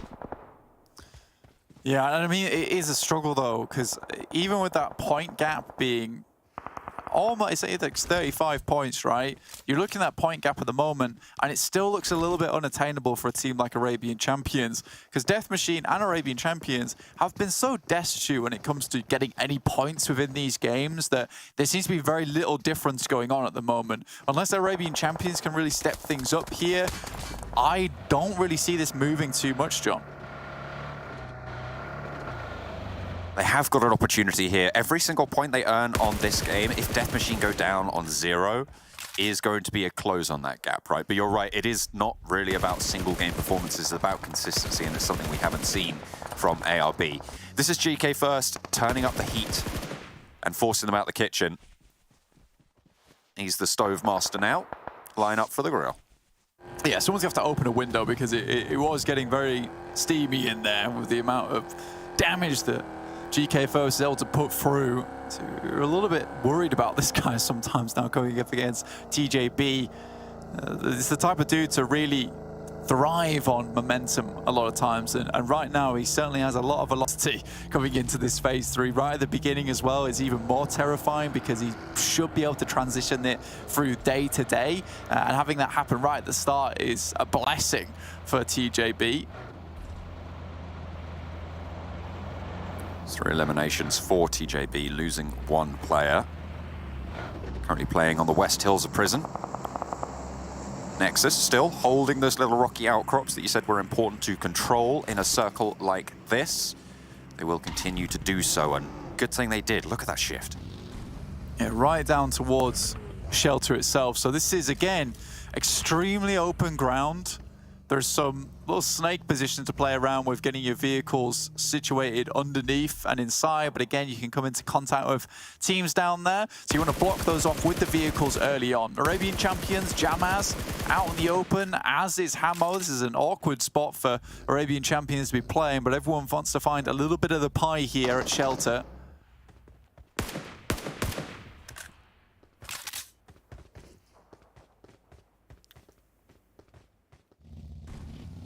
Death Machine eliminated, so go down with 1 point, so they do get a point for their troubles. ARB will have a chance to close that gap if they are able to score more than 1 point here, and you'd imagine with the position that they hold right now, they should be able to.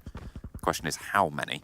MADBULLS swinging on that south side might prove to be very troublesome. This is a team you don't want to trifle with today.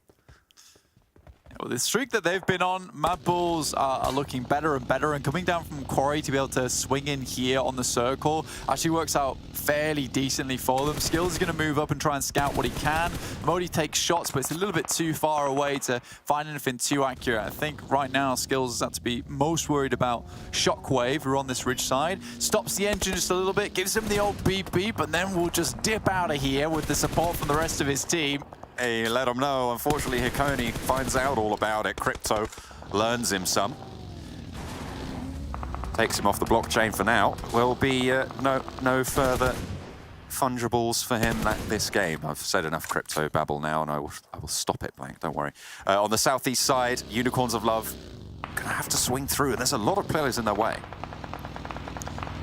It's going to be slightly difficult to move through this massive players down towards that south side. Arabian Champions starting to just move around just a little bit. They were able to get off that hillside without too much trouble, but now Shockwave attempt to move in, but without all the information that MADBULLS were able to cover here, now Shockwave left slightly in the open. Na'Vi as well, taking shots down towards Big at the moment. Very, very close to them. This is all the way on that northern side, and now MADBULLS and Shockwave separated just by a road and a slight little ridge. Smokes covering Shockwave's position for now, allowing the heals to start to come through, but Skills finds the angle. Spray down, and the follow-up onto Seiko. Terminus, same position, spotted. More bullets find their way on in exactly on the mark. Very good stuff, solid performance so far from the MADBULLS. Don't expect anything less as they find their southeast side. Honestly, for Shockwave, you can't expect Skills to allow them to get away from this one soundly. Even smokes himself off here, prepared for the other teams. Matic taking a huge amount of damage, and you think Na'Vi is almost over here. Just Meku in front, Kitsune will fall to the blue as well. Oh, diversion. Avoids Mihi's spray, and Matic is still going out in the open. Mihi, with the foliage cover, can't quite see that push, but might not be so lucky for so long. Swave now out in the blue. Matic found finally, does get knocked by the zone, flushed out by Mihi, but in the meantime, the player from Na'Vi swings around the front. Meku out and away. The VP triple prediction. We've had nothing but triple predictions, it seems. I think the first game had 3 different predictions, but the analyst desk is completely in agreement, and look at that shift. You wonder why? I think I know.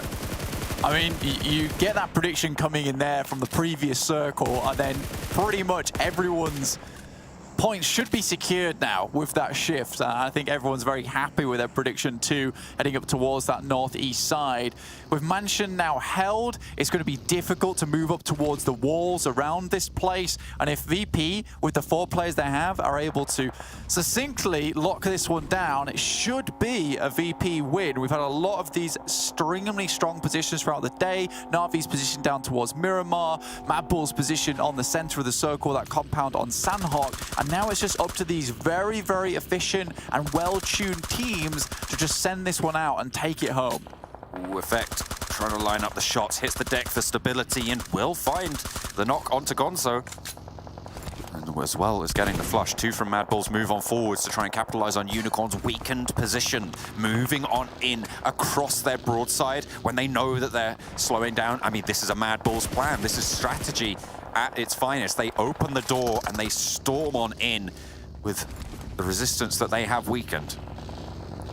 Yeah, they do need to clear out towards that northern side so then they could take up position over there, but starts to become a little bit more unlikely with the vehicles that they possess. Ooh. Goodness me, nice shots there. Will take down the remainder of Shockwave from Nexus, but VP, all their job is at the moment is to prevent as many teams getting in here as possible and trying to take out the wheels of these vehicles. And you can see MADBULLS here, this is very intelligent what they're doing. Yes, sure, they don't get the most amount of cover from the vehicles, but they place it behind the rock so VP can't shoot out the wheels, because they will need those vehicles later to make the massive crash towards VP if the circle continues to enclose on that position. So MADBULLS still thinking 5 steps ahead of everyone else in this lobby.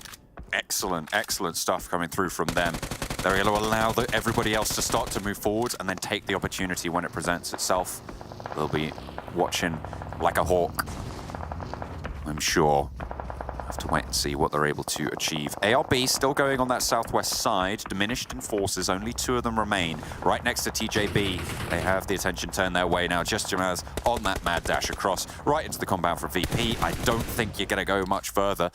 Is there cover there for Jamaz? I think they might have found something, but XTEAM and NEXUS going to have something to say, I'm sure. Yeah, I mean, you have the wall on the outside of Mansion, so Jamaz can get up and beside that wall. You can see Chulika here looking out towards that side. Corker will find Robs off towards the northeast. Currently, MADBULLS looking to continue to put the pressure towards Game Lord. Really, MADBULLS don't have to move too much at the moment. They want it to be quiet when they move into the circle.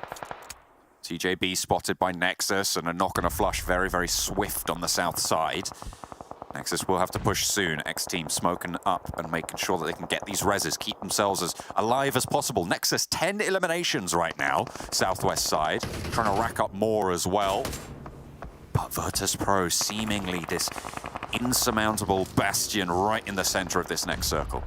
Yeah, very, very difficult to move up towards Mansion. There's so many angles to mess around with here, so many places you have to deal with. I think the scariest thing for VP, though, is they've not been able to take down enough teams around the lobby or at least injure them. So you have 2 4-man teams here who could make a great crash on towards you. Nice shots from both from Mercy through the smoke. Here's the vehicle moving up, and now all Yankee has to do is send these grenades over the top.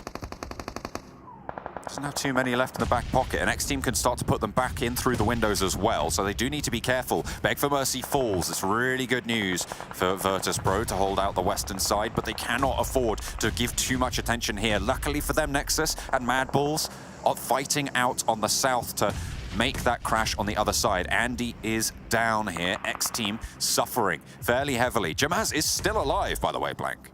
Yeah, chilling on that side. I mean, no one else is on the western side of the map with him, so he can comfortably sit here for as long as possible. But again, you highlighted it. VP is using a ton of utility right now to deal with XTEAM, not knowing that there is 2 4-man teams fully ready for a push onto this position. Now, NEXUS don't have all the vehicles available that MADBULLS currently have, so they'll get into spot very, very fast. But I think MADBULLS, they'll wait on this. They have time to try and take out the remaining members of NEXUS before they make this push over towards VP. And I'm scared, John. I'm scared that this could be another MADBULLS chicken dinner because I don't think VP is going to be ready for it. They still have 4 players and they've still got guns, Blank. I mean, MADBULLS, to be fair, have been in a lot of engagements, so maybe their only hope is that they're low on ammo. XTEAM do go down, and VIRTUS.PRO have actually got a foothold on the outside. NEXUS getting rolled down in the meantime as MADBULLS move over this hilltop, trying to put the back-to-back on the table, and they are absolutely tucking those napkins into the lapel. You know what, John? It's quiet. And now this is the time when MADBULLS can maybe move back to the vehicles and make the push in. But VP, they've shown that hand too early. They're on the outside, and MADBULLS take the shots. They find one, and this is a perfect opportunity for them now. They abandon the vehicles, knowing with the res in play, this gives them time to move up just with smokes on board. Jamaz is still there, and to be fair, it should be fairly difficult for MADBULLS to know this position. There's no reason for them to have figured out there's a player there. They'll know there's more than one full team, so they'll probably think there's a snake somewhere, so maybe they'll be on the lookout. Skills behind the buggy, just watching out. Waiting for that res to come through, taking a little while, but in the meantime, the rest of MADBULLS know that they don't have to push that far out. The circle moves away from Mansion, and now it's time to find some hard cover. And there is certainly rocks to play around with here, and VP will have to move over towards them. You see here on the backside of the Mansion as well, facing towards MADBULLS, there aren't any windows to mess around with for MADBULLS either. So cover is going to be fairly limited, and they'll have to use smokes to move up to some rocks, to some tree lines. But MADBULLS, look, they have the lineup. This is a firing squad ready to go. It's difficult to find angles to peek. I mean, Corker versus Monkey might be an isolated fight if VP can find it, but Corker is also fairly isolated and needs to reposition, so that should come on through fairly soon, and you can see MADBULLS folding back in. They retract the end of that line, and Skills fling straight through the middle. Excellent movement there from MADBULLS, and that's the vehicles that you talked about, Blank. Yeah, they have one, and in comes the rest as well. Look towards Corker. Again, Jamaz can be a big problem. Corker, the feet are spotted. Jamaz does go down, so Effect spots him. Now, that is the big problem eliminated, and Jamaz can't cause any more problems now for MADBULLS. Nades now available, just tossing him into the smoke, regular locations where players might be holding. This becomes very hard for VP. They need to get the drop on a player or two. Monkey is low already, but Tuluka goes down fully. Old Boy tagged by that nade. Do they think there's another player? Skills is probably going to find out with that nade. They'll know there's one more to deal with, and Old Boy has handled. Effect out wide, sprays down for the flush. Yankee now, last player for VP, steps out, jumps over the car, no gun in hand, and what are you going to do there? Try and pop that first aid, sure, but and comes Skills with the plan. Oh, Skills jumps over the vehicle. He's in through the door, and he serves it up hot. What a way to close the game. MADBULLS, 3 on the day, a back-to-back chicken dinner, and it's a pan to get the kill. The ninja coming through the window with a pan. Yeah, it may be not the best assassination in terms of equipment, but he makes it happen regardless. Again, though, you can't understate, because of how silly that ending was, you can't understate how intelligent the rest of the game was from MADBULLS. Even sending the vehicles and lining them up in such a way, in that V formation behind that rock, to hold on to as many wheels as possible so they couldn't get popped out by VP, which should have been their prime objective to make sure teams couldn't crash on towards them. Then you see the push from XTEAM and VP, with a weakened team outside, you don't have to get all those elimination points. You don't have to use all that utility. All the while, MADBULLS is slowly sweeping towards the backside of Mansion, takes down NEXUS, and then places themselves in a position where there's no windows to play from Mansion, so they can't see out towards them, which forces VP then to push towards them. Again, another shift of plans. They don't need to take the vehicles anymore because the circle moves away from Mansion on their side. At that point, it was basically a free victory as soon as we saw that circle shift down towards the south, towards MADBULLS. Again, it's just intelligent play from them. I don't know. I don't know what the coaching is going on behind the scenes, but whoever is doing it and whoever is giving the calls in game is such a smart lad. The brains on these guys. The macro decisions they're making are really strong. You talked about keeping those vehicles alive, thinking 5 steps ahead, but even the engagement micro is really, really strong as well. Folding that player back in, rolling them around the back, and then striking out through is really solid, like in terms of who needs to move, when you need to move, establishing that position. It's just, it's an absolute symphony going on for MADBULLS right now. They have a back-to-back chicken dinner. They filled their 4 chicken dinner quota for the phase. They are on a roll. Can they be stopped? We'll only have to find out in the last game of the day.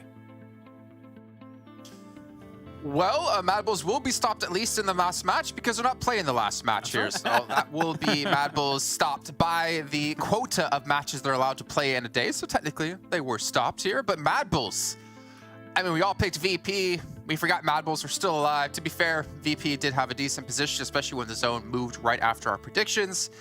But then we forgot it's MADBULLS.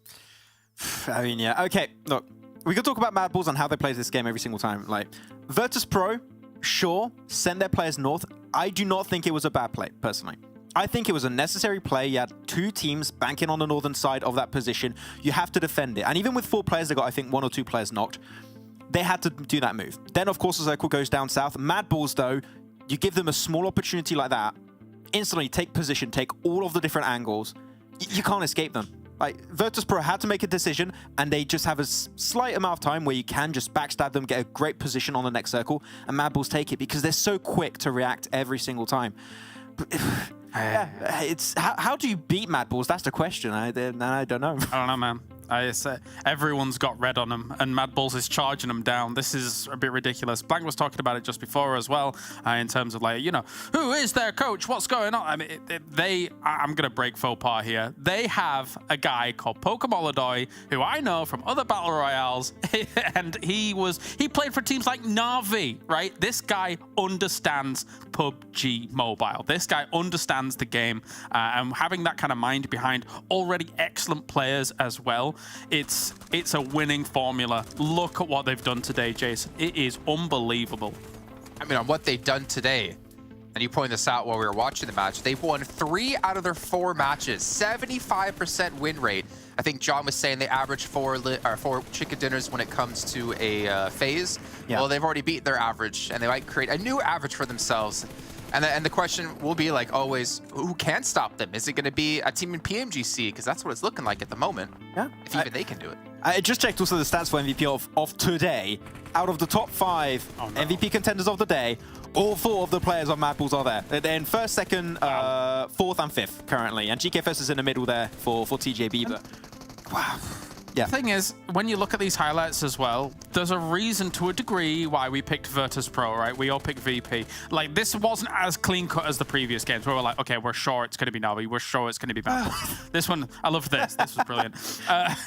But, like, this compound for VIRTUS.PRO was fantastic. I think they flexed out a little too far, trying to hold off some of the teams coming from them from alternate angles. You've got to be cautious about, especially the MADBULLS angle, because eventually there's going to be a team there, but their transition from that location is not easy. So technically, you could potentially shut that down as it's kind of approaching, but MADBULLS plays it so smart. Yeah. They play it patiently, smart, move around on the edge, and, you know, are able to get yet another win.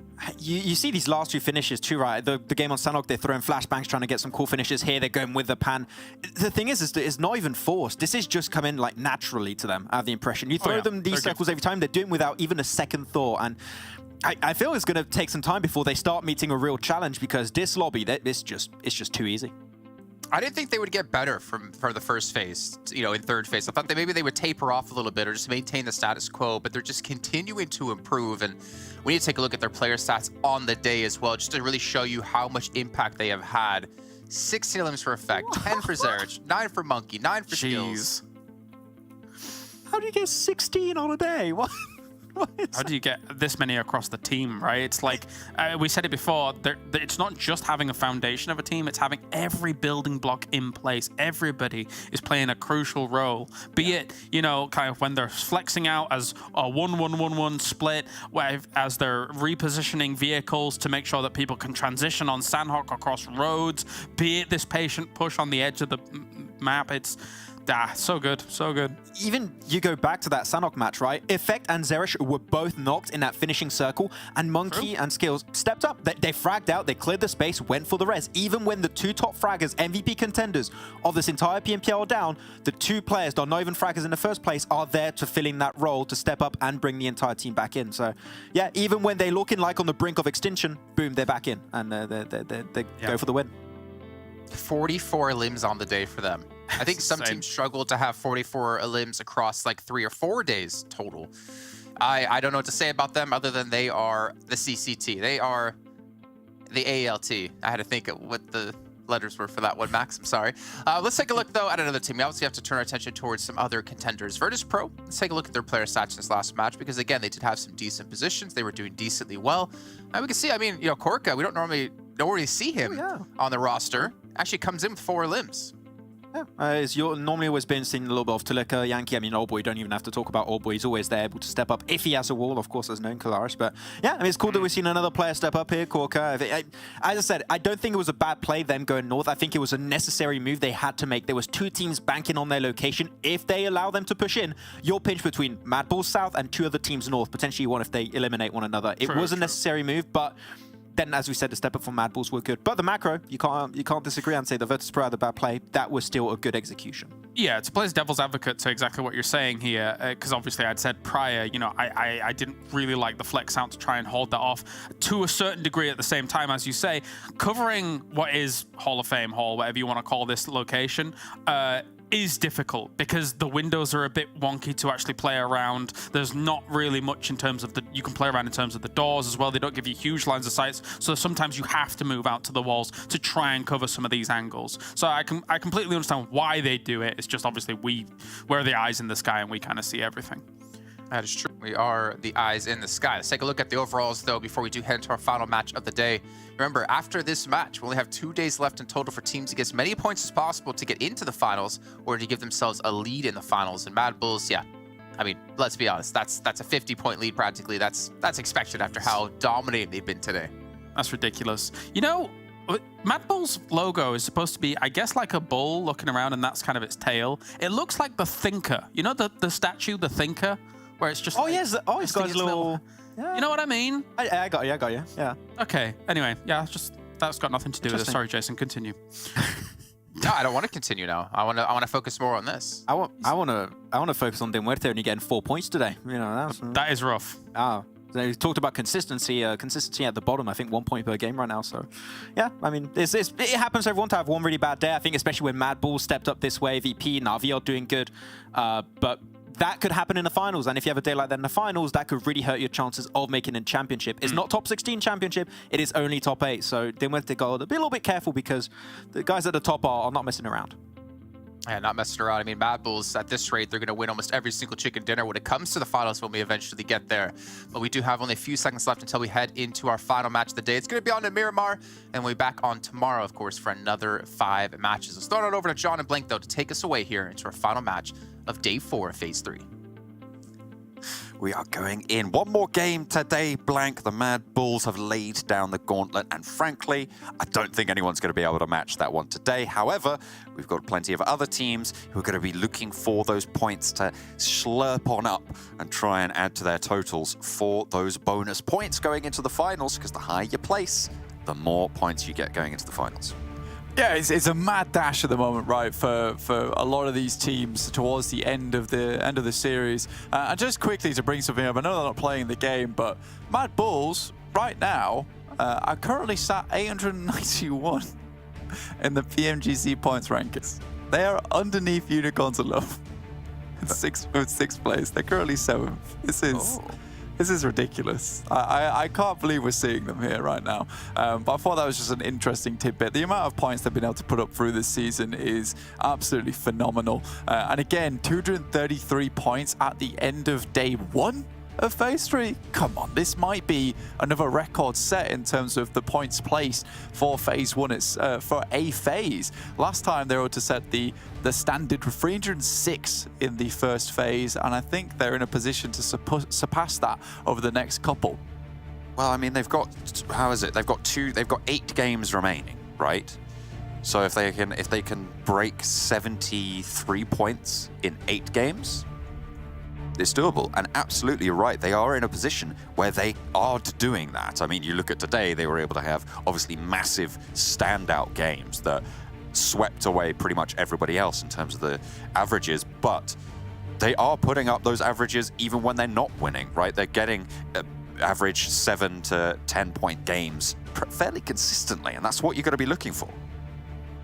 Honestly, you look at it as well right now, and I think that this is now becoming more of a fight for second place in phase 3. Na'Vi's currently there, holding it in second with 181. TJB behind them with 173. So although Na'Vi has been somewhat quiet, they're still putting up those numbers at the moment. I think come finals, there could definitely be a shake-up there between them and MADBULLS. I'd be curious to see how this does even out. Obviously, when we look towards the first phase, landing in 10th place for Na'Vi, that definitely hurt their chances in terms of the overalls. And in terms of their bonus points, but second week taking it with 303 points in first place. Now they're looking for a little bit more here, so definitely a contender when it comes to that finals, and not down and out yet, but we just haven't seen that same proficiency that we see from MADBULLS from Na'Vi at the moment. Getting caught out on these awkward side pushes is becoming a bit of an issue for them, albeit I will say that at the moment for Erangel, MADBULLS have one of the easiest rotations to make through from Primor's past XTEAM, and then they can just kind of take their pick of the circle of where they want to go. Similarly on Sanhok at the moment, Paradise Resort is just, because they are such a good team, Paradise Resort being a strong position on the map, they are able to take that to the next level, right? Yeah, it's incredible performance coming through from MADBULLS.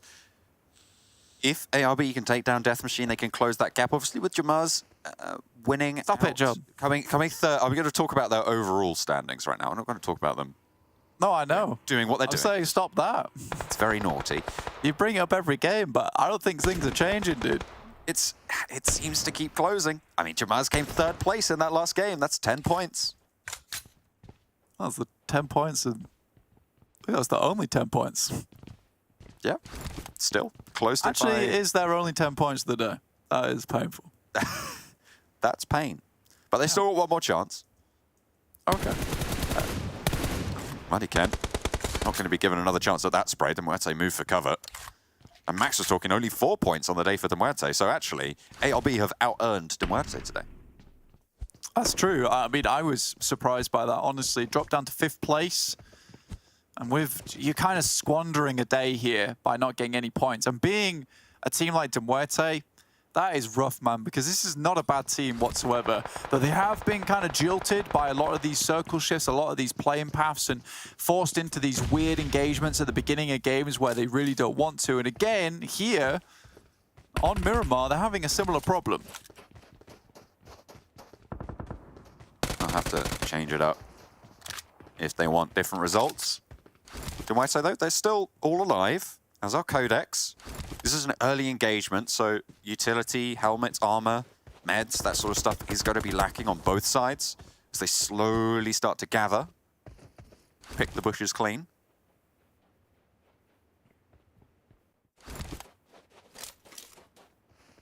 QODEX looking for as many off angles as possible. I think that versus a team like this, obviously you're not entirely sure who you're playing against.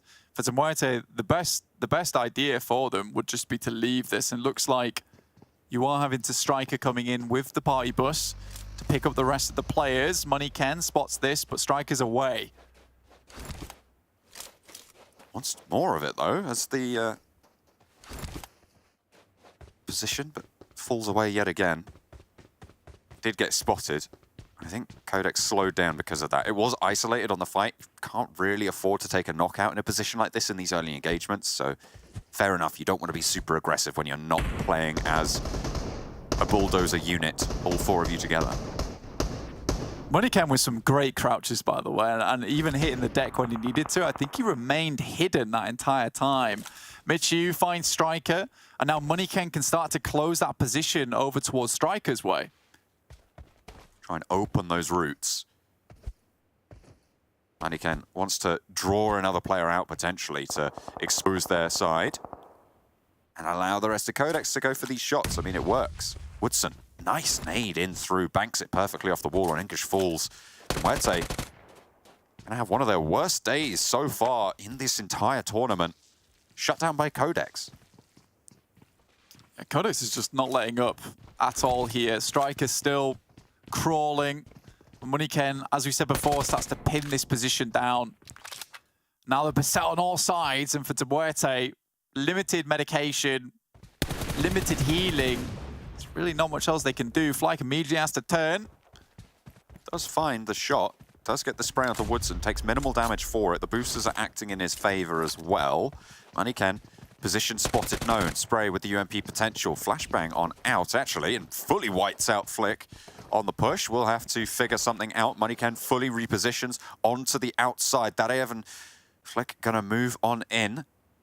As MUERTE now has protection from the rest of QODEX. They move it around, they turn the tables on it. Position still known. Spray up, hops up, good.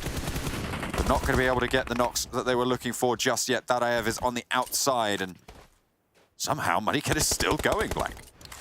I mean, it's a really strong little flashbang as well, because it completely fakes them out to the position. Now Flyke, absolutely no meds. I think he just about picked up some bandages there, and we'll try and get those through, but MUERTE now starts to make his push in. Ooh, nearly getting the shot there, but just fades it, unfortunately. Nice new haircut, though. As he tucks behind the door, very, very close by. Sprays, not quite landing on the jump shot there. Backs up, gets some healing done. For MUERTE, this fight is going on for a while. You respect the play from MUERTE as well to try and isolate this singular player, but that flashbang really just put everything to the wind there. Everything they tried to accomplish was completely taken away by the flashbang. Limits the sight, limits the hearing as well, so you don't know which side that MUERTE is headed towards. And now, in a way, you almost have the shepherd of MUERTE who has caught these two players now in a trap. Darev low HP. Likely no meds on board. Yeah, look, basically, well, absolutely nothing, really. Level 1 helmet vest. Weak as anything. Can't get spotted. Reposition from MUERTE as he tries to move on forward. Wants to move on up. Finish it how he started. Spray in, it's good for one. That was Darev, who was super, super low. Flushed almost immediately. Then MUERTE taken down. They finally bite the dust, and that will be QODEX picking up 4 points. Slow and steady there. I mean, QODEX have multiple times taken these engagements where they start off strong, but they take it a little bit too aggressively at the end and lose a few players, in which case, you know, the rest of their game is a little bit hindered by the amount of players they still have on board. This time, much more cautious with the amount of meds that they had on board. I was really, really impressed by that from them to really keep this one going. Again, MUERTE definitely star of the show, though, with that pincer maneuver and then able to hold his own whilst the rest of his team gets in position to help him out. Mazzaro sprays towards TJB's rotation. Works well. Shao has some cover from it as well. ARB go down. That was in the Picardo scuffle. Death Machine. Hey, they keep all four of themselves alive. Look at that. Yeah, surprising stuff, but, you know, Arabian champions not able to close that gap. Oh, no. Which is a surprise for me, obviously. Wow, yeah. So it seems it. Can't believe that you bring that up right at the start. Yeah, 100%. It's totally you and nobody else. Nobody else. Losing... Romanian men, Eastern Stars. Let's move on. please. It's all good. Yeah, I know. I don't know what you're doing. GK first. Obviously being taken down there, a bit of a problem. Get Wrecked has a light show on the back of his backpack there. Don't like that. It's flashbang in of itself. Eastern Stars, nade up the top.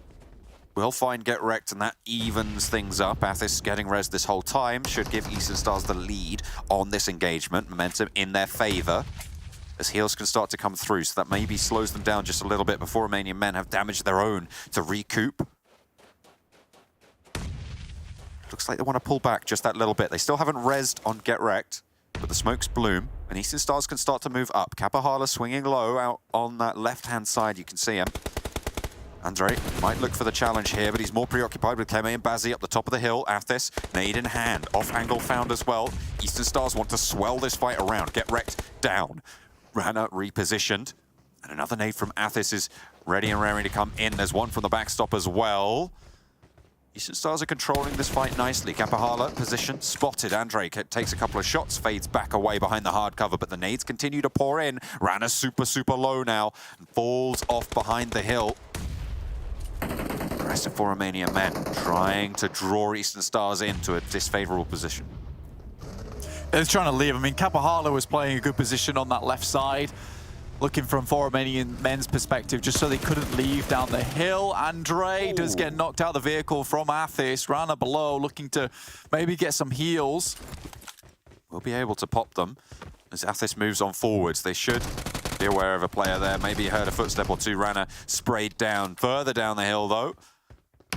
Alawi, the last player for 4 Romanian men now. 3 first aids, bit of armor. Should be all right to survive a little bit longer, but Eastern Stars will know exactly where this player holds.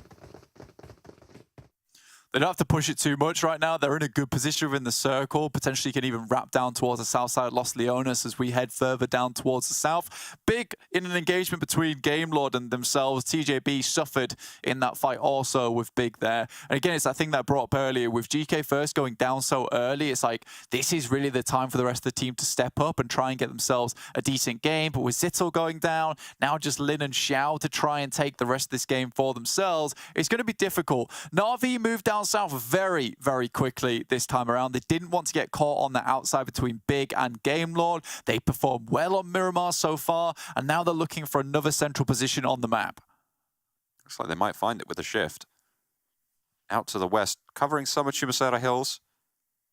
On that southeast side, Pioneer can potentially move on in there. Pioneer with not the greatest day today. They have slipped just that little bit.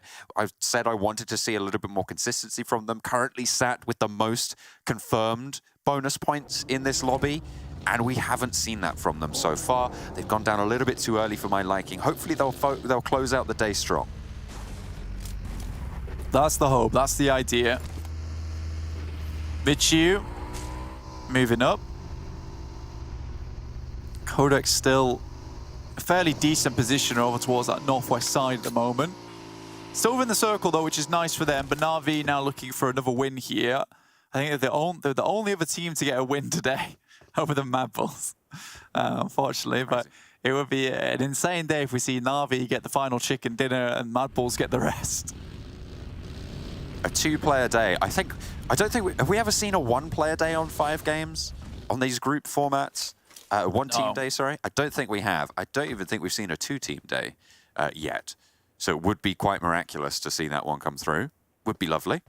I think there was a long time ago in it was the European Championships, I believe, where we saw Kanina Power get 4 on one day.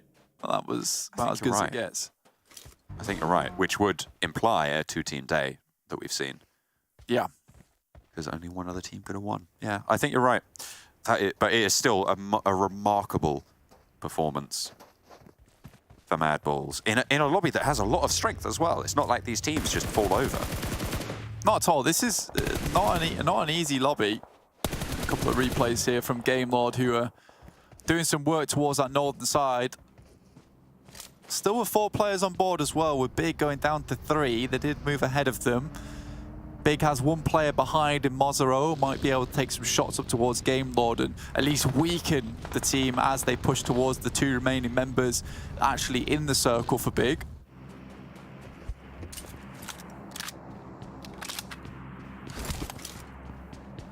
Moving on up, 3 players alive, Game Lord.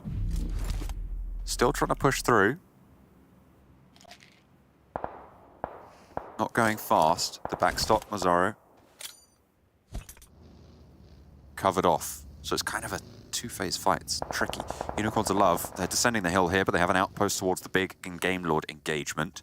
They might try and send a little bit further north, but either way, they don't want to get embroiled in the Eastern Stars combat with this circle. TJB actually have a very good position here, but with only 2 players, it's unlikely they'll hold this for very long. And I think for Na'Vi, this would be a great time for them to actually send across and take that ridge side. Yeah, so we're going to see them move up. There is also that compound underneath. Kitsune gets taken down on the cross, though. Luckily, he's in cover. Depends if he can get behind the wall in time for the rest of the team to back up there. The other 2 players, will move now towards that position. So doing it in 2 stages is pretty decent, so you don't get the double raz. QODEX actually take Woodson. So Woodson will fall there. Pioneer also taking shots. They're trying to push on into the compound with Na'Vi, and it's really not going well for either of these 2 teams. Havlik last standing and will be put to sleep there. Kitsune will be rezzed as well, and Na'Vi can hold us 4 as a single position on this junction. This is a solid set of buildings for them. Yeah, this is a really good spot for Na'Vi. That's solid. Many triple predictions today coming through. And again, this is a nice position to play from, with TJB being up towards that north side and only being a 2-man team. Now, Na'Vi can really take the extent of control that they will find from this compound and be able to play around with it.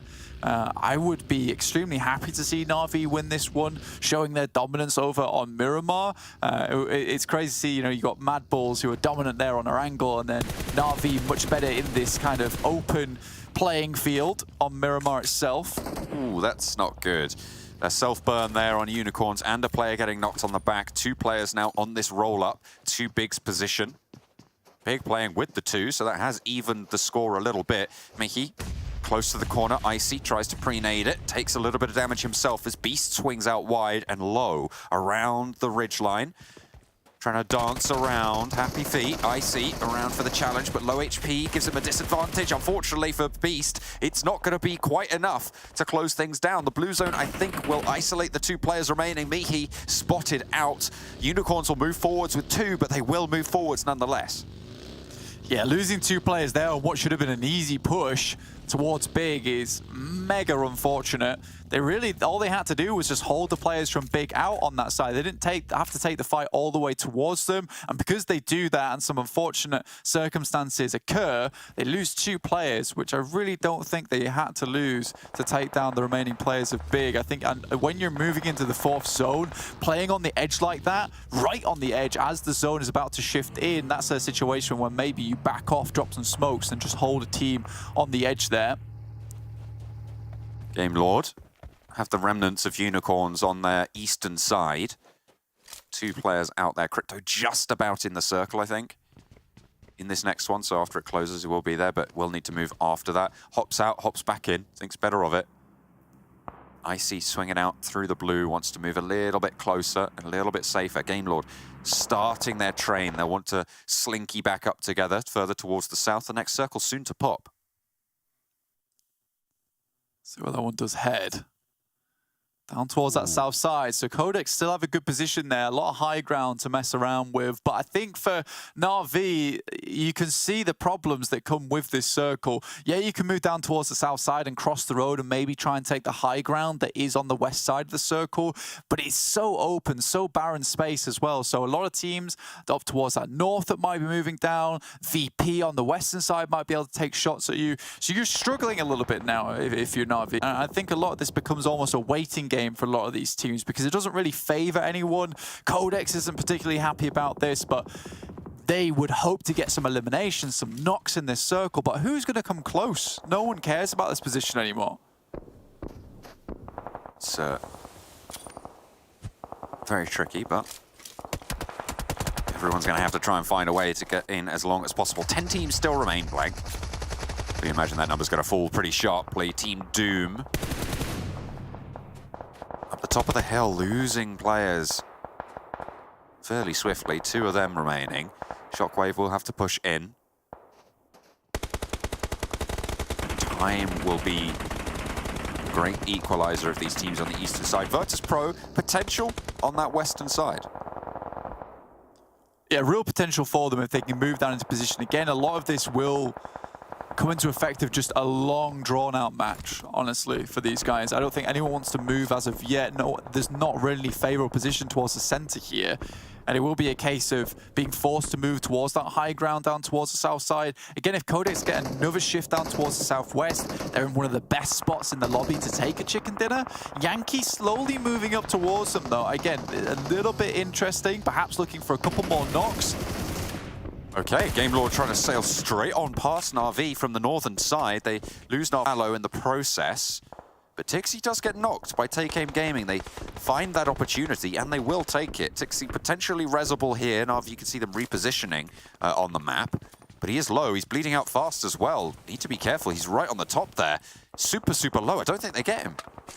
No, he will just bleed out. And I think that teammates were desperately trying to find the way up. But I think getting up there takes a little bit of a weird turn. You have to make some interesting movements. And in the meantime, where they're pre-focused on Game Lord, takes a bit more damage, and now Tixi's just out. So down to 3 players for Na'Vi. Really not a good look for them.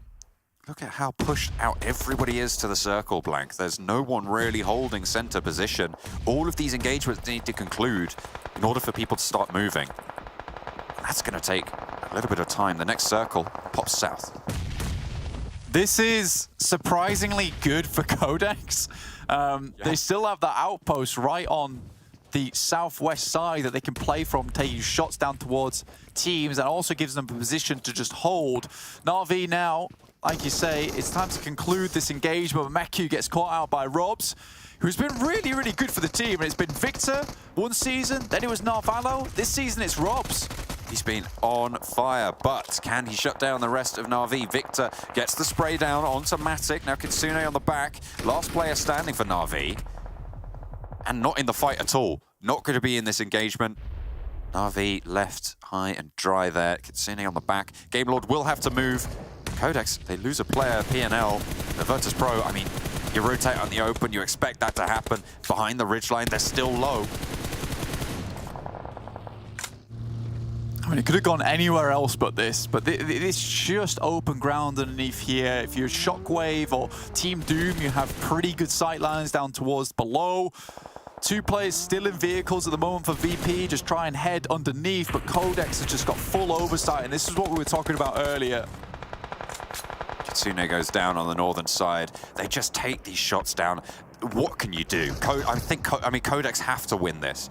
If they can't, then it's everything I know about PUBG Mobile is out the window, Blank. PNL even on the off angle to watch for the remnants of VP pushing up on their back left. It's solid positioning from QODEX.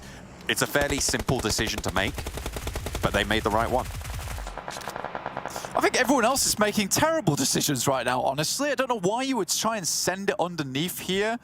The rest of Game Lord had the right idea, which is to send it up towards the northwest side and play in here, because eventually the circle will move away from QODEX. And if it doesn't, yeah, it's a free win for QODEX, but you knew that was coming, so you just try and take as many points as possible. But as soon as it moves away from here, they will have to dip down off the ridge side, and then shots could be taken. Game Lord with 4 there could have just sat equally as easily with Victor and Akashi. They didn't have to send in towards VP's position. I think this was overall a pretty horrendous game in terms of mistakes from teams.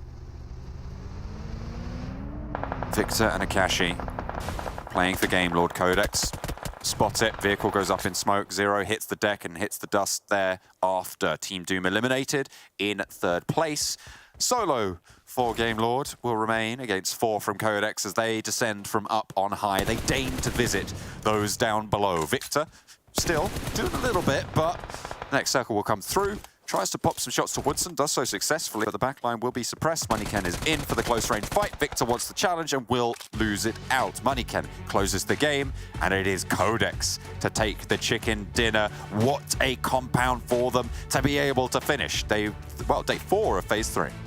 I mean, this doesn't happen if you don't have that tiny little bit of a lip of overhang that they're able to play around with that circle. I think everyone was just massively put out with the amount of hardships during that game. It's impossible to play. I would hate to be a player in that situation because no matter what you take, no matter what you do, realistically, that position that QODEX held had no value for most of these circles because most teams assume for it to just move away from that spot, they would have to head down. Even when it had that little lip though, there was teams with like 4 players, which I felt like did not have to make the same push that VP did. VP had no choice other than to move away from that western side in vehicles and try and find a spot underneath the ridge, but they get taken down. On the other hand, other teams, they could have held on the outside of the blue, inside the circle, and just held vehicles there and survived for long enough for QODEX to have to jump down the ridge, then you take shots. I don't understand it, John.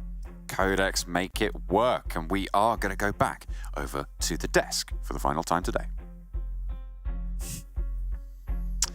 Well, our first group prediction not faring too well here, as we didn't seem to know that QODEX was going to be the winning team here. But you know what? QODEX able to close things out, do some decent damage as well, showing that there's other teams out there besides the CIS region who can do some work, or at least besides MADBULLS, I should say, that can do some work.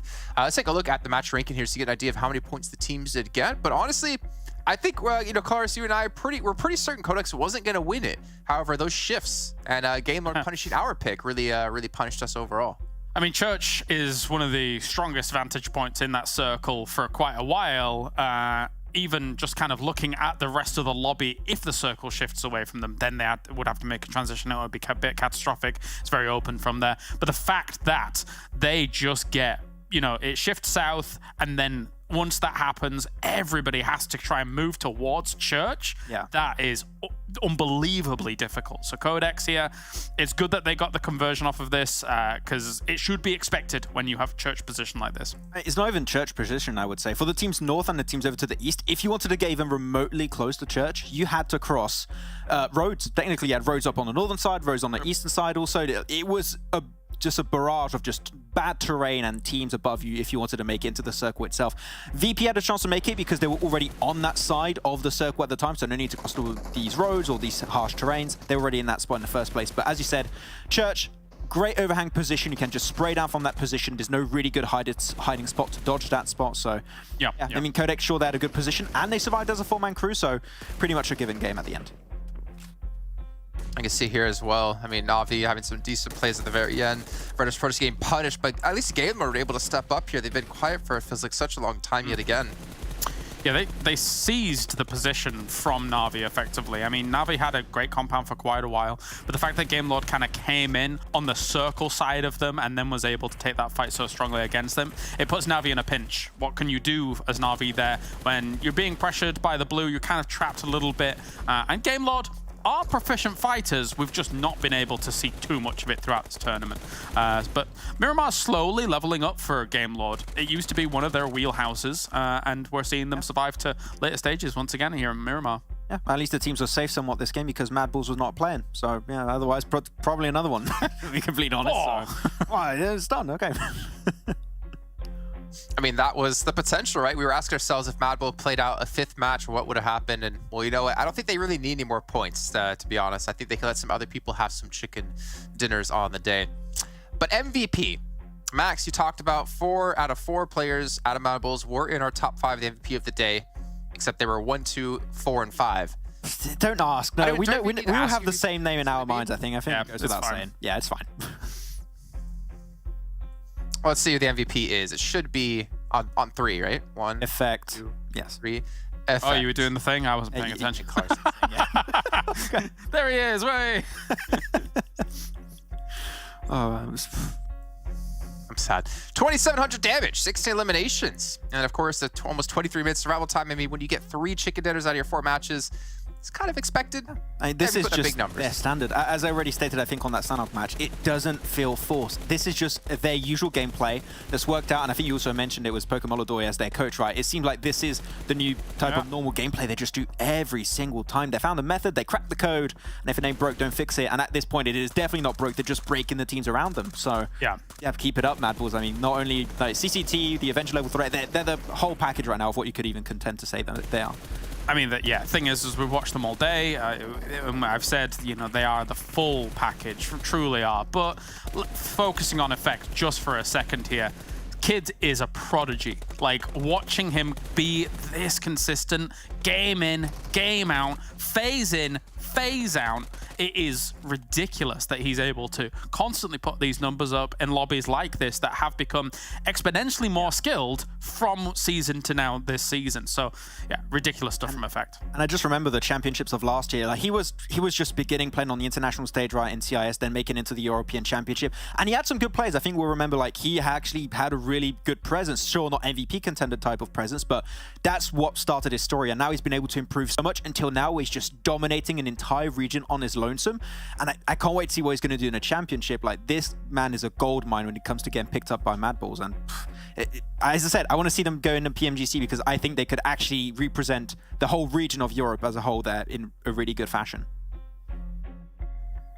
Well, you know what, Max? You might get that opportunity to happen. You might get your wish as we still have PMGC right around the corner. But speaking of right around the corner, we're going to update you guys on what all happened today here and the results across the day. Now, don't be alarmed. It's not a mistake when you see this. Indeed, MADBULLS did get 3 chicken dinners on the day. First, third, and fourth. Ridiculous stuff out of this team, putting up such massive numbers. And honestly, I don't feel like we see this level of domination when it's come to PMPL in, I feel like, a very long time. I think this is potentially one of the most consistent results over the course of an entire PMPL ever. Like, it's going to be hard to compare to other regions, but nothing comes to mind to see a team dominate a region this hard. I don't know if you have any, Colossus. I don't. Like, this is out there. No, yeah, it's difficult to think of. Interesting 1 damage difference between both Erangels. Almost exactly the same in terms of a performance coming in from them.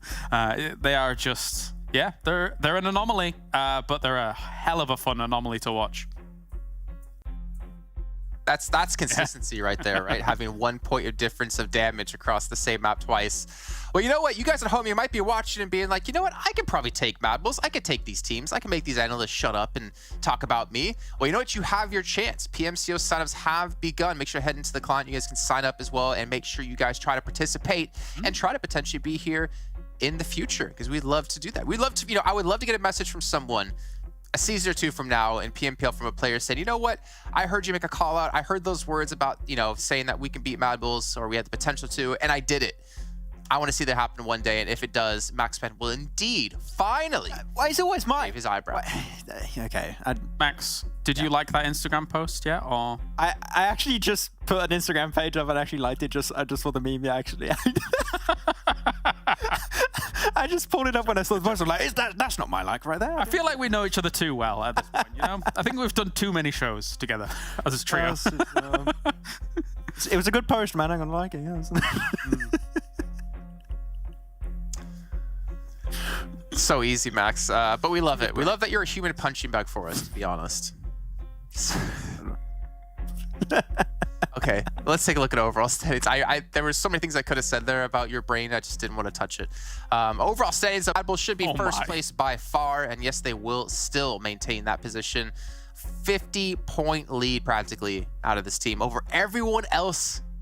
How does any team even come close to that? That is eye-opening once again from MADBULLS. Even though they've opened our eyes many times over the last couple of phases, we then see yet another insane performance out of them. I think, though, at the same time, there's other things that open our eyes on these leaderboards. MUERTE disaster, I think, is fair to say for today. A real sharp fall as the other teams around them just had a brilliant day as well. Yeah, and TJB being able to prove us that they can indeed remain consistent, build that momentum after the first 3 days of this phase. So definitely some good changes. Unfortunately, as you said, some bad changes like MUERTE, 4 points on the day. A little bit rough for them at the end. But yeah, I mean, not too many big surprises when you see your VP, your Navis, and your MADBULLS at the top of the leaderboards. These are, in fact, the real big 3. Kalaris, okay, for the entire event, I would clearly have to say. So, yeah, it's hard to contest with their spot currently, and the finals just around the corner. It's going to be wild for sure. It's actually insane if you look at this, right? Look at VIRTUS.PRO. Place of points 116, a limbs 58. That is kind of surprising because we know how hard hitting the players can be on VP side, and yet to over double your limbs in terms of placements. I don't even yeah, know how you we normally don't see those kinds of ratios come out in terms of overall point gain in a certain phase. So VIRTUS.PRO is blasting. If they had a few more placement points here and there, they'd definitely be at least second. Maybe. At least second. Yeah, the first place just out of the question. But also they got Corker in playing today, right? I think I think this is the first day that Corker's actually been playing. They replaced Mir. It's an interesting change for the team. I think that Corker has definitely made a big impression today when it came to his first days actually playing in his PMPL. So I'd like to see a little bit more of Corker. I think he brought some good stuff to the table for the team. All right, well, making sure you guys can hear me as we had 121 elims for MADBULLS, almost more than our 8th place team had total in points. Looking down the list, though, I mean, they have more elims than 10th through 20 has in total points. That's a real testament to how strong MADBULLS have been, but also looking at Unicorns 11th, 12th place, NEXUS game able to rise up to 14th. You know, we're seeing some step-ups out of EU, but just right. And our eyes, as the days go on, will navigate towards the, firstly, who gets top 12 to be able to move on to the Livic, but secondly, and all importantly, what our top 16 will look like, because there's only 2 days left, Jason, and there are some teams languishing in those 17 through 20 spots, not just for this table, but the overalls across all phases that, you know, might have a bit of a rough time, and we'll need to do something in these next 2 days. Yeah, well, luckily for them, they still have at least 2 days to go here, but it is very short time for us as teams to step up here, and as well as to potentially secure the spot into the finals, where they have to go even beyond that to improve themselves if they want to make it into the EU regionals. Well, ladies and gentlemen, that's going to end off our day here. We have 2 days left in total in our third and final phase, and we'll be getting straight into the finals. So see you guys tomorrow for some more PUBG Mobile action.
feels like the last time.